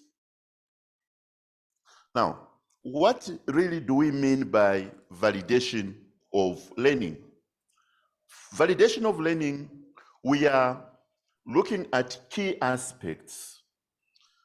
We are talking about procedures by which competent authorities could recognize qualifications on one side, credits on another, and also prior learning in accordance with the norms and the standards that are internationally as well as internally recognized. Now, when you look at where we came from day one and day two, we have always talked about the need to support the framework by legislation. And it's through this legislation that we can talk about the competent authority, meaning therefore that everything that we do must have a backing of the law for us to refer to that particular entity making those decisions as a competent entity. Now, when we carry out this validation of learning, what is it that it brings to table?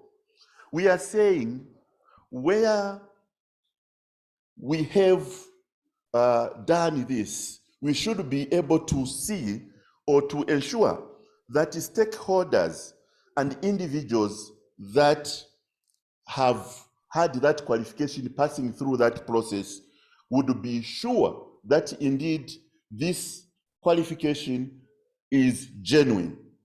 Also, through validation of learning, we are able to affirm that this particular individual who holds this document or qualification or whatever we have has truly undergone training and possesses the appropriate competences. This process also contributes to social inclusion, particularly here when we talk about RPL or validation of acquired experience or learning. What we are saying here is that through that, if somebody has not had an opportunity to go through this formalized process, but through RPL, we would be able to contribute to social inclusion of those other masses that may in the ordinary not have had access and training or employment. Also, validation of learning contributes in a way to the quality of education, institutions, and qualifications, in that quality assurance is embedded by this particular process. Now, what modes are available? There are 3 modes available in the validation of learning. My purpose here is just one of these 3, which is the aspect of recognition of prior learning. Of course, we are able to validate learning through credit accumulation and transfer. We are also able to recognize to learning or validate and recognize learning through the recognition of qualifications. This is where we do the actual formal qualifications and take them through the process of validation and evaluation. My interest is on recognition of prior learning or validation of acquired experience. Now, here, I always get excited when I look at that quotation to say it tends to give people wings to new perspectives. In the ordinary sense, when you look at recognition of prior learning, particularly when it is brought to the community of people that have competences, but no recognition of those competences because they acquired that learning in a mode that might not be formal, and you give them this opportunity, indeed you give them the wings to fly to higher heights, because through RPL, we are able to give this momentum to the people to move to another level. Now, who is eligible to access recognition through RPL? This process is good enough for those individuals who possess that knowledge, who feel they are knowledgeable and are skilled in a particular area, and they can demonstrate those competences. Remember, in this area, particularly in our communities, in our African sense, we have opportunities of learning how to do certain things informally and also in a non-formal way. And this is the category of individuals who are most suitable for recognition of RPL. What does it do? RPL does not concern itself in terms of how the learning took place, but it concerns itself in terms of what this individual can demonstrate as being able to do. So it assesses the learning outcomes that the individual can demonstrate that indeed they are capable of doing that way. You do not look at how they acquired that competence, but what is cardinal is that the competence can be demonstrated and proven that they do have that competency. Also, RPL, ordinarily, if one person does not have the experience in that field and can say, I can try it, that might not be a suitable individual. That's why you will see as we go on, when we look at the stages that are used in carrying out RPL, we'll be able to determine that. Now, in every circumstance or in any activity, there are possible outcomes. And some of the outcomes of RPL are as put across.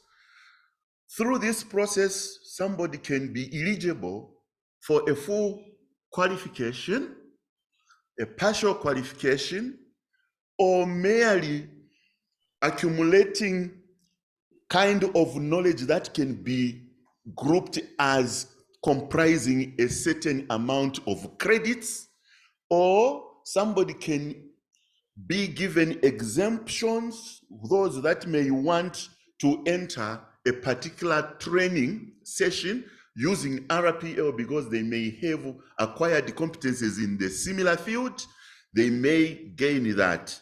Or RPL can be used to position a learner on a formal learning pathway before they continue, or we can wholly award them a competence certificate for that particular labor market competence that you look at. Also, in the worst case scenario, those that may fail to demonstrate the acceptable level of a competency, we will have to give them a non-recognition. But that is not the end. There is still room for them to go back, polish up their skills, and come back for re-evaluation and satisfy the minimum standard to be awarded that. In the eyes of ACQF, this is what is hoped to be achieved through RPL. We are promoting an understanding of the various forms of learning previously taken regardless of the learning mode used, re-emphasizing the issue of the fact that RPL does not look at how, when and where the learning took place. Okay. There are critical principles that must always be adhered to as you implement RPL. These can be categorized into 5 themes. We should have policies and procedures. We must also organize information required for the candidates to know and how we disseminate that information. We must also focus on roles and responsibilities that are for the candidate, for the institution, and vice versa. Also, the support necessary for us to carry out RPL effectively. Then the monitoring and review. Among the key principles under policies and procedures, we must ensure that we focus process on the candidate and his outcome of learning. Again, re-emphasizing the issue of look at what the candidate is able to demonstrate, not how he acquired that. The second principle is equality of qualifications document. Now, what we are saying here is that when a candidate has been considered for RPL, there is no distinction between the issue to say this particular individual's competencies were certified through RPL or were not in a formal kind of training. A competence is a competence, and therefore there should be no demarcation of how that competence is looked at. Also, the qualifications registered on the NQF may be awarded in whole or in part through RPL. We had hinted that that is one of the policies that you can actually look at a particular qualification level and test this particular candidate against that qualification that is already on the framework and demonstration through the particular assessment. This individual candidate satisfies that, and you are able now to award a qualification that is the same as the one sitting on the framework. Still under the policies and procedure, we still emphasize that whatever decisions that you are making, they must be transparent, and there should be rigor and fairness. The more reason you will see that when we go to issues of communication, the candidate must know beforehand what it takes for one to be considered and everything else. There is also room for the candidate, if not satisfied at the end of the result, to appeal on the process on how the whole activity was conducted. Okay, so these are some of the principles. Under information, I'm trying to hurry up. I know we have limited of time. Under the information principle, there, the emphasis that I was talking about, providing clear and accessible information to the candidates and also the team that is going to assess. Remember, in this particular environment, you have the candidate that has applied for RPL, you have the assessors that are going to conduct the assessment on this particular person, the institution that is responsible over that, and finally the awarding body around there. So in all these levels, the information that must be there should be clear and accessible, and the instructions should be simple for everyone to follow. The terminologies, the scope, the boundaries, all those things must be explicitly defined in the information and guidance materials. Okay.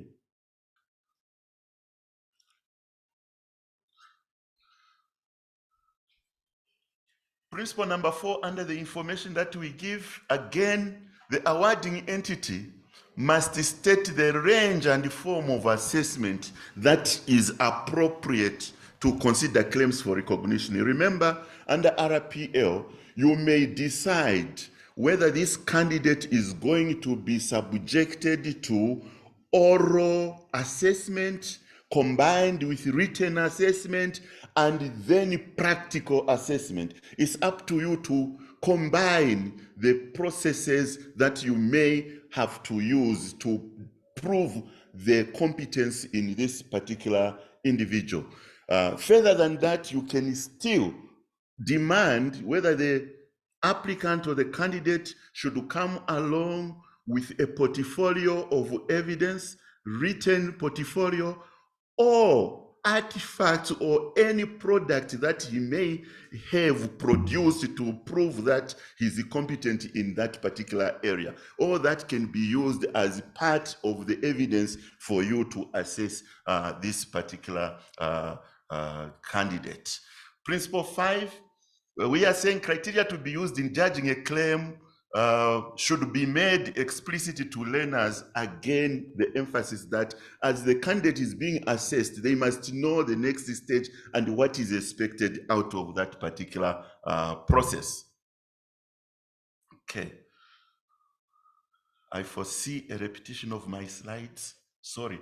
Under roles and responsibilities, there we are saying the scope of authority and responsibility for making and verifying decisions about RPL should be clearly specified. Who does what? Where is the start and the end? All those aspects should be clear. Who is responsible over that? When the assessor has completed his assessment report, where does it end? Who endorses it? All those aspects should be very, very clear. Under support, we are saying we need to give clear guidance to candidates about when a claim for RPL may be submitted, the time scale for considering, and so forth. All these are important aspects. Monitoring and review, we expect that you see in any situation, any process that you have, you cannot go on and on and on.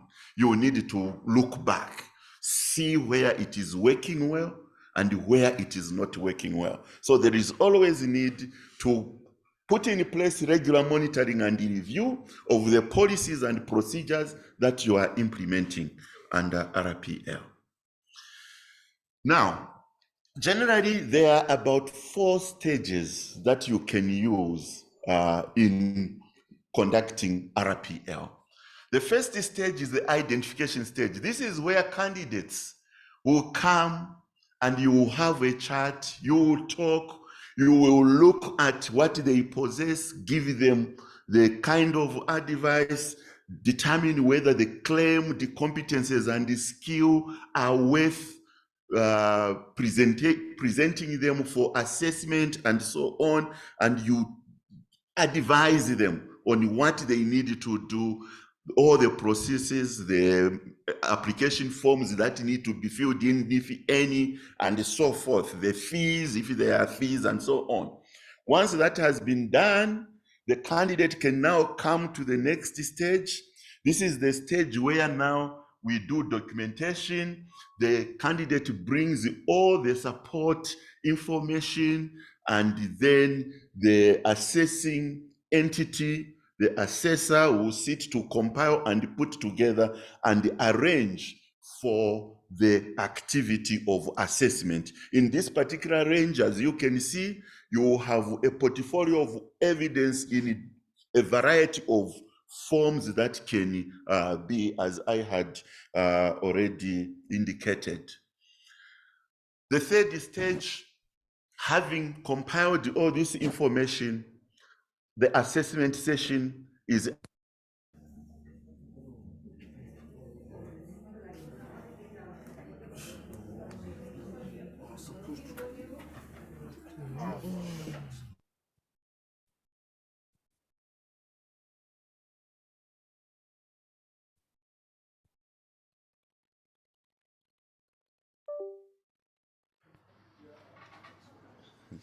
Just waiting for them to be able to follow. Yeah, it's load shedding. Yeah, we did warn them.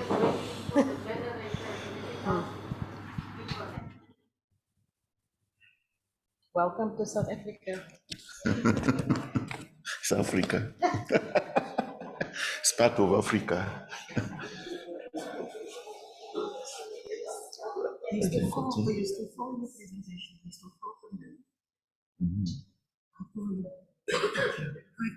All right, thank you.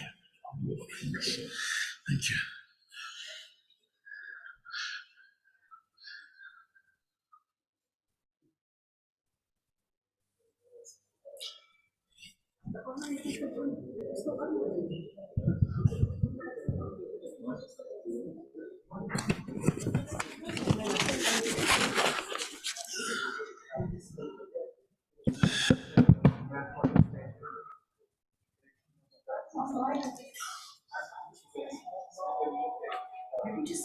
Can you finish it? Okay. Okay, that is fine. All right, thank you. We were on assessment of the candidate.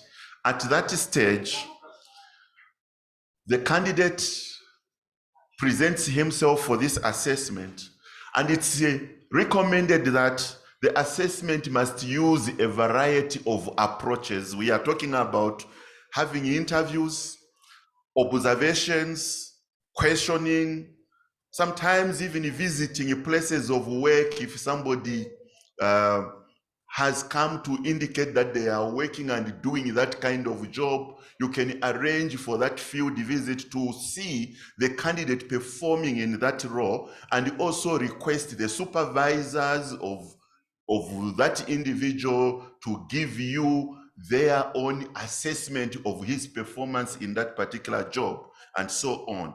And once this is done, you now move to go to the final stage, the fourth stage, which is the stage for certification. This is the stage where a successful candidate is given a recognition certificate of their competencies in a particular field that they presented themselves. Around here, you issue certificates to the successful candidate, as well as providing feedback necessary to those candidates that may not have been successful in this particular activity. I think this is where my presentation ends. Thank you.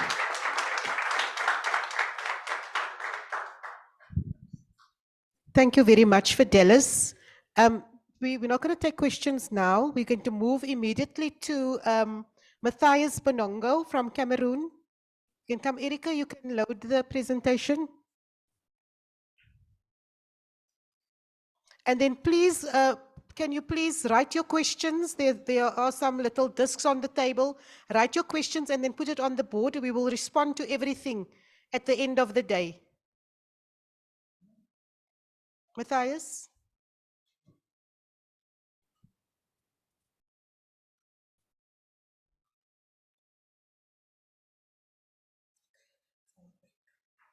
Forward.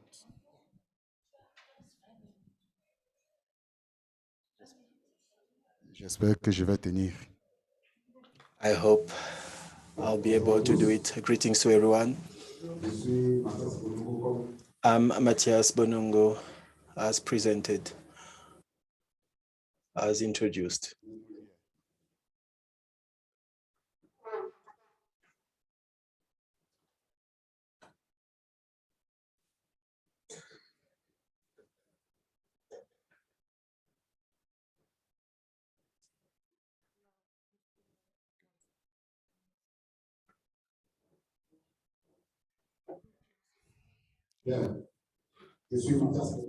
My name is Matthias Bonongo from Cameroon.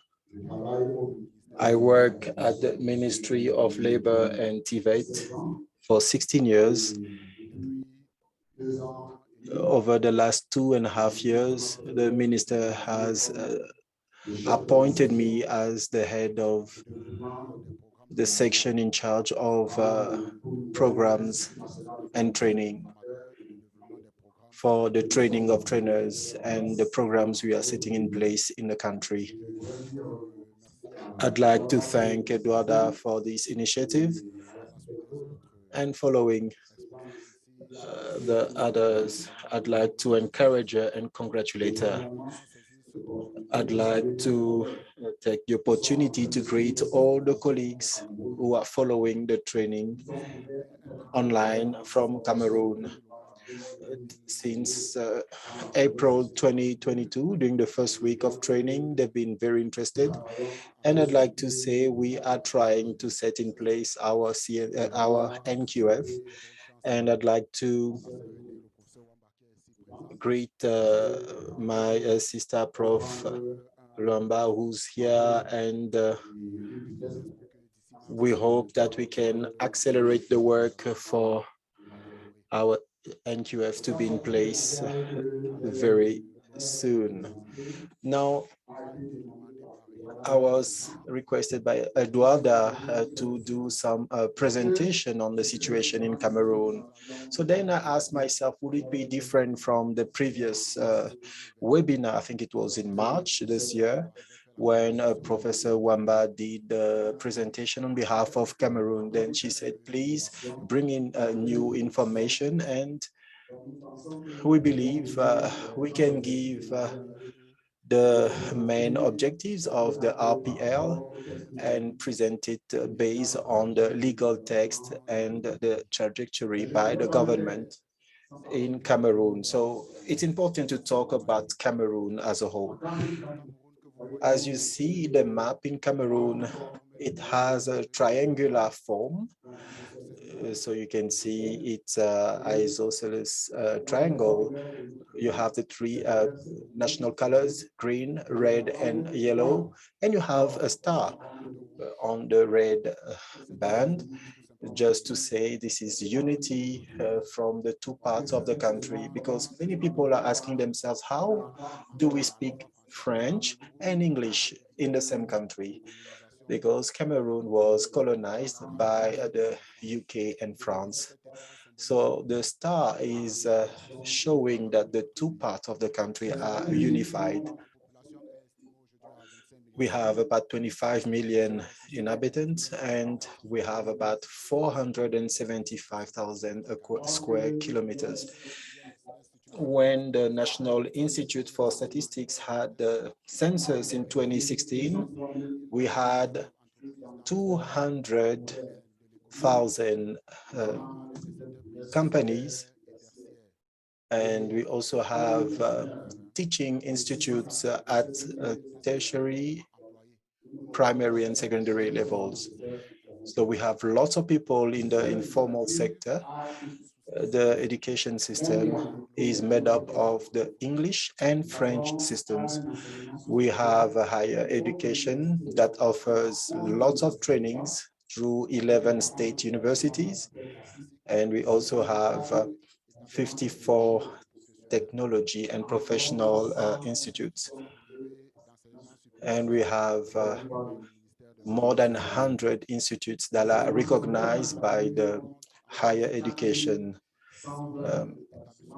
sector. So we have about 1,700,000 students that are in secondary school. So we also have 1,477 structures for training. Now, the main objectives of the RPL, I would not go too much into details. The idea is to allow people to validate the prior learning. So RPL is not just for people who have a degree, even people without qualification can also request for recognition of their prior learning. So the advantage is that you get recognition just as much as those who got degrees from the formal system. So you get certificates by the state, and it is registered on a specific registered Now, RPL is part of our development strategy. The country, in 2009, the head of state has spoken about the ambition for the country to be democratic and diversified by 2035. So all the Cameroonians have to be part of this. And it's a large process that is calling upon each and one of us with a vision from 2010 to 2020 that we call the strategic document for growth. And since 2020, we are now part of the national strategy for development. So this document is the national strategy for development in Cameroon from 2020 to 2030 for structural transformation and inclusive development. Here we want to talk about RPL within a system for recycling and learning. So the authorities in the country made RPL a very important axis for inclusion. The same strategy is to institutionalize RPL progressively up to 2029 across the ministry departments that are included or involved in training and professional insertion. So it's not just at the labor ministry, but the national strategy for development from 2020 to 2030 is to expand the scope for all the ministry departments like agriculture and rural development. We want our brothers who are farmers, who have made agriculture their activities, who believe that they've now learned a lot of skills. We want to make sure that we recognize these skills. So by 2030, all the ministry department, 14 of them will be part of the scope. Now, another document for strategy in the country is what we call the National Policy for Employment. So what is that national policy when it comes to RPL? The National Policy for Employment has to come from the strategy. So among its strategic axes, the RPL will be institutionalized for improvement of employability. And it was shown that if the skills of somebody is recognized in their environment, then they have more of a chance to be employed and inserted within the job and labor market. Now, we want to integrate RPL in an assessment system with all the instruments related to it. So we believe that the National Policy for Employment thought about the NQF and an authority for certification that is standalone. Now, when it comes to the development strategy, you also have to include RPL, looking at the legal aspect of it.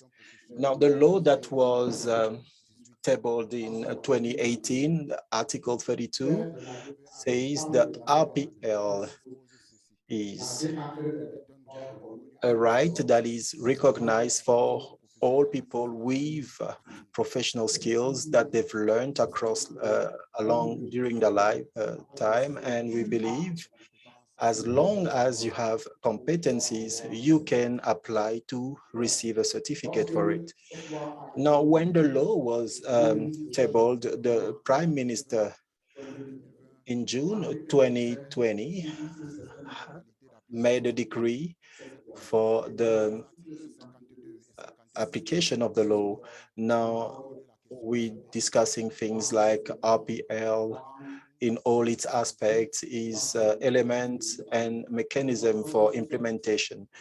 But we believe that we need a bit more, how can I say, we need more work on it, and we need another text to better inscribe RPL within the law. So before 2018, when we started talking about RPL, the decision that you can see here, here are the references, 2017. So it was prior to the 2018 law, and from an experimental mechanism, we were able to work on RPL. So from this decision, we had the first RPL sessions organized, and within with the decision and the decree we spoke about, you can see the minimum experience in terms of duration that people need to justify. So you are a worker and you want to have a certificate that is recognized by the state, we need at least 3 years of experience. Now, if you want to be a qualified worker and you need at least 5 years of experience. Now, if you want to be a technician, you need 10 years of experience. Now, if you want to go beyond, it's 15 years and more. So when you are now at the level of an engineer, you need to have at least 20 years experience. Still within this legal arrangement, when I spoke about what is happening at the Ministry of Labor, it's important to discuss also what is happening at the Ministry of Higher Education. Professor Luamba last time she spoke about it, and she said higher education is also looking into a revision of or review of the law of 2001 so that we can add to Section 2 RPL so that all the people at higher education who want their experience to be validated and recognized, they should have a chance to do so. So that's why I spoke about 20 years that's applied to people of that category from the higher education. And the Ministry of State of Higher Education had a decree on the establishment of a committee in charge of RPL that will discuss the framework. So we have a draft decree that is busy, that is implemented. Now, when it comes to the methods, are they different from what we heard? No, not always, because you cannot have RPL unless you have a training program. So when you want to recognize your prior learning, you have to link it to a training program that exists. That's why we say there should be references for the job. You cannot just wake up in the morning and say, no, you did tiling, and all of a sudden you want us to validate the experience unless there is a clear training program for tiling. Otherwise, it would not be recognized. So I spoke about experience. So you need to have support from experts. And this RPL process starts with information. So the Ministry of Employment or Labor will make an announcement. So people who are interested will go to the ministry, and we're going to look into their case. We're going to support them, and we're going to now have a project with them that will be submitted for assessment by a jury, and it's made up of peers.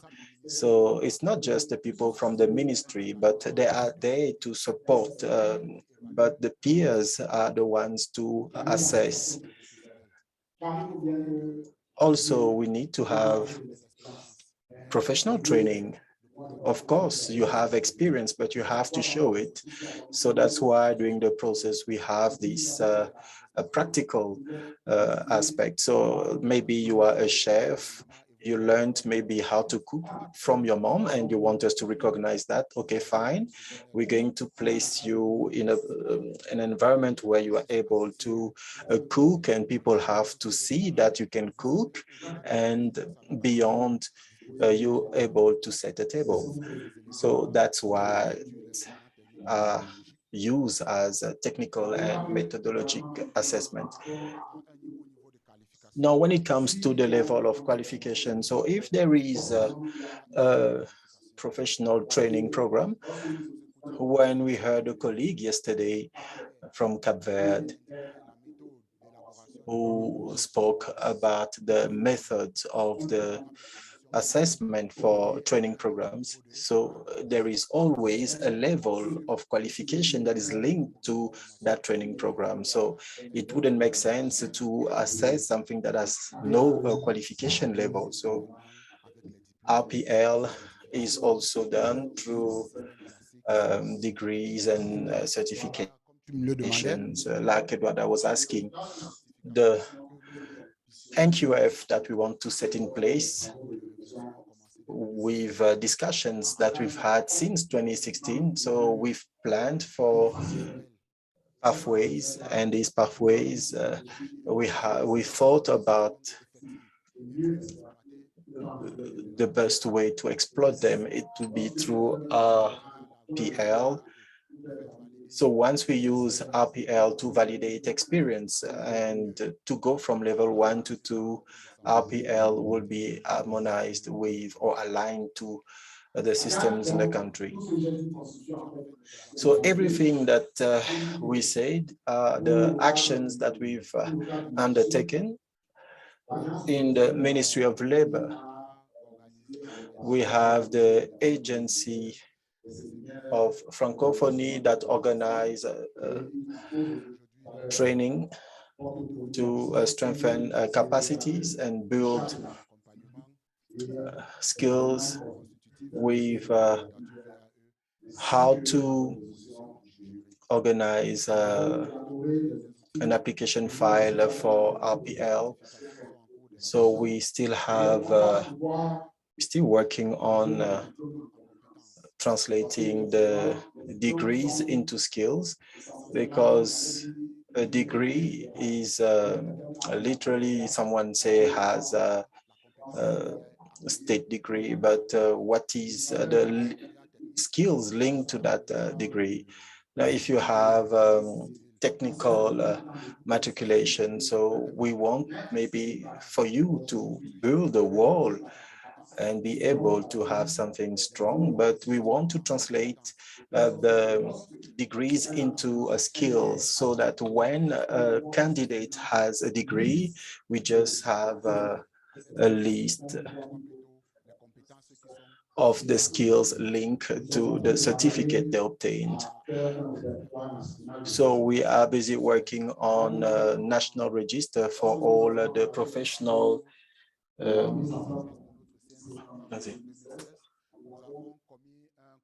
we put in a consultant who has listed all the degrees, diplomas that, all the degrees and qualifications that Cameroon delivers. So we are waiting for this work to be done, so that the degree that could be published, then it will be the national qualification itself after that. In terms of the actions that we are doing, during in our department, we had an agreement or an approval by our minister, so that we can have some sessions on RPL in the occupations of secretaries and others.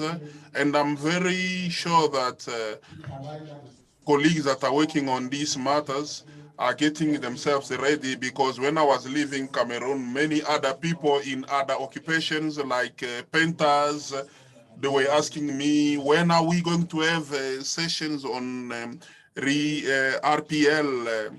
This is the last slide that I have. What are the challenges that we need to resolve so that our RPL shouldn't have some challenges? So we need to have the list of the occupations and the level of qualifications to these, even if the qualification framework is not yet published. Someone was saying on Monday, all countries, even if things are not yet there, but they are working on something. So the level of qualification that I can mention today, they come from a certain level of national qualification framework. So we think that the capacity of actors should be built and reinforced. It is one thing to have an opportunity to participate, but we need also to ensure that that there is a pool of people that could do the same work, so that the need of developing their capacities, it is a challenge, Dr. Ado. Yesterday, you were talking about it, the financing of TVET training. So we need also in our country to address these issues of financing TVET education and the availability of the professional of occupation, because today if we are doing an APC, there is no APC if there are no companies so that they can receive the learners for the internship, and if there are no professional of occupation to come and teach. So to find a professional that accepted to give their time to come to the training room, this is a challenge that we need to address. Conclusion, VAA or REAPL is a good thing for the social justice. Its need in all the domain and its implementation, particularly in higher education, is real, but it's increasing demand. Colleagues, I would like to say thank you for your attention. Thank you, Matthias. I pronounced his name wrong. I said Matthias, but thank you for that correction, Matthias. We won't take questions now because you may sit down. Thank you very much. Because we've run into our lunch time and we've got many questions on RPL in the chat box. And I hope some of you have written down your questions on the wall as well. So what we will do is we will, in the last session, we will respond to those questions and also the questions that you have about the Addis Convention, the Global Convention as well. I think we need to appreciate Cameroon because they are developing an RPL system for higher education. And I think it's one of a kind because higher education is not very friendly towards RPL. So I think just give them a round of applause for that.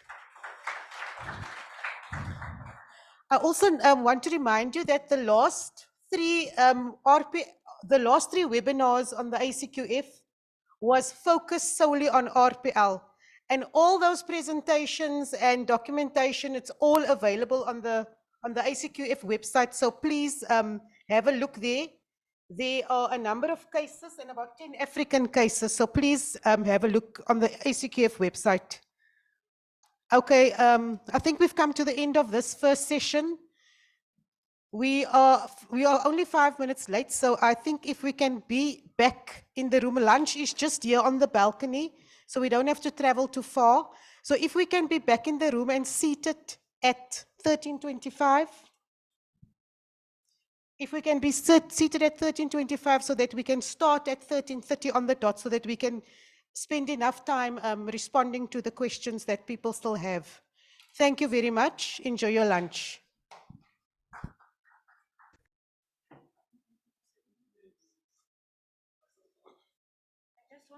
Add from my side that an observation that RPL professionals are always very passionate about this topic and about the advantages, benefits of this important policy instrument, RPL, VAE.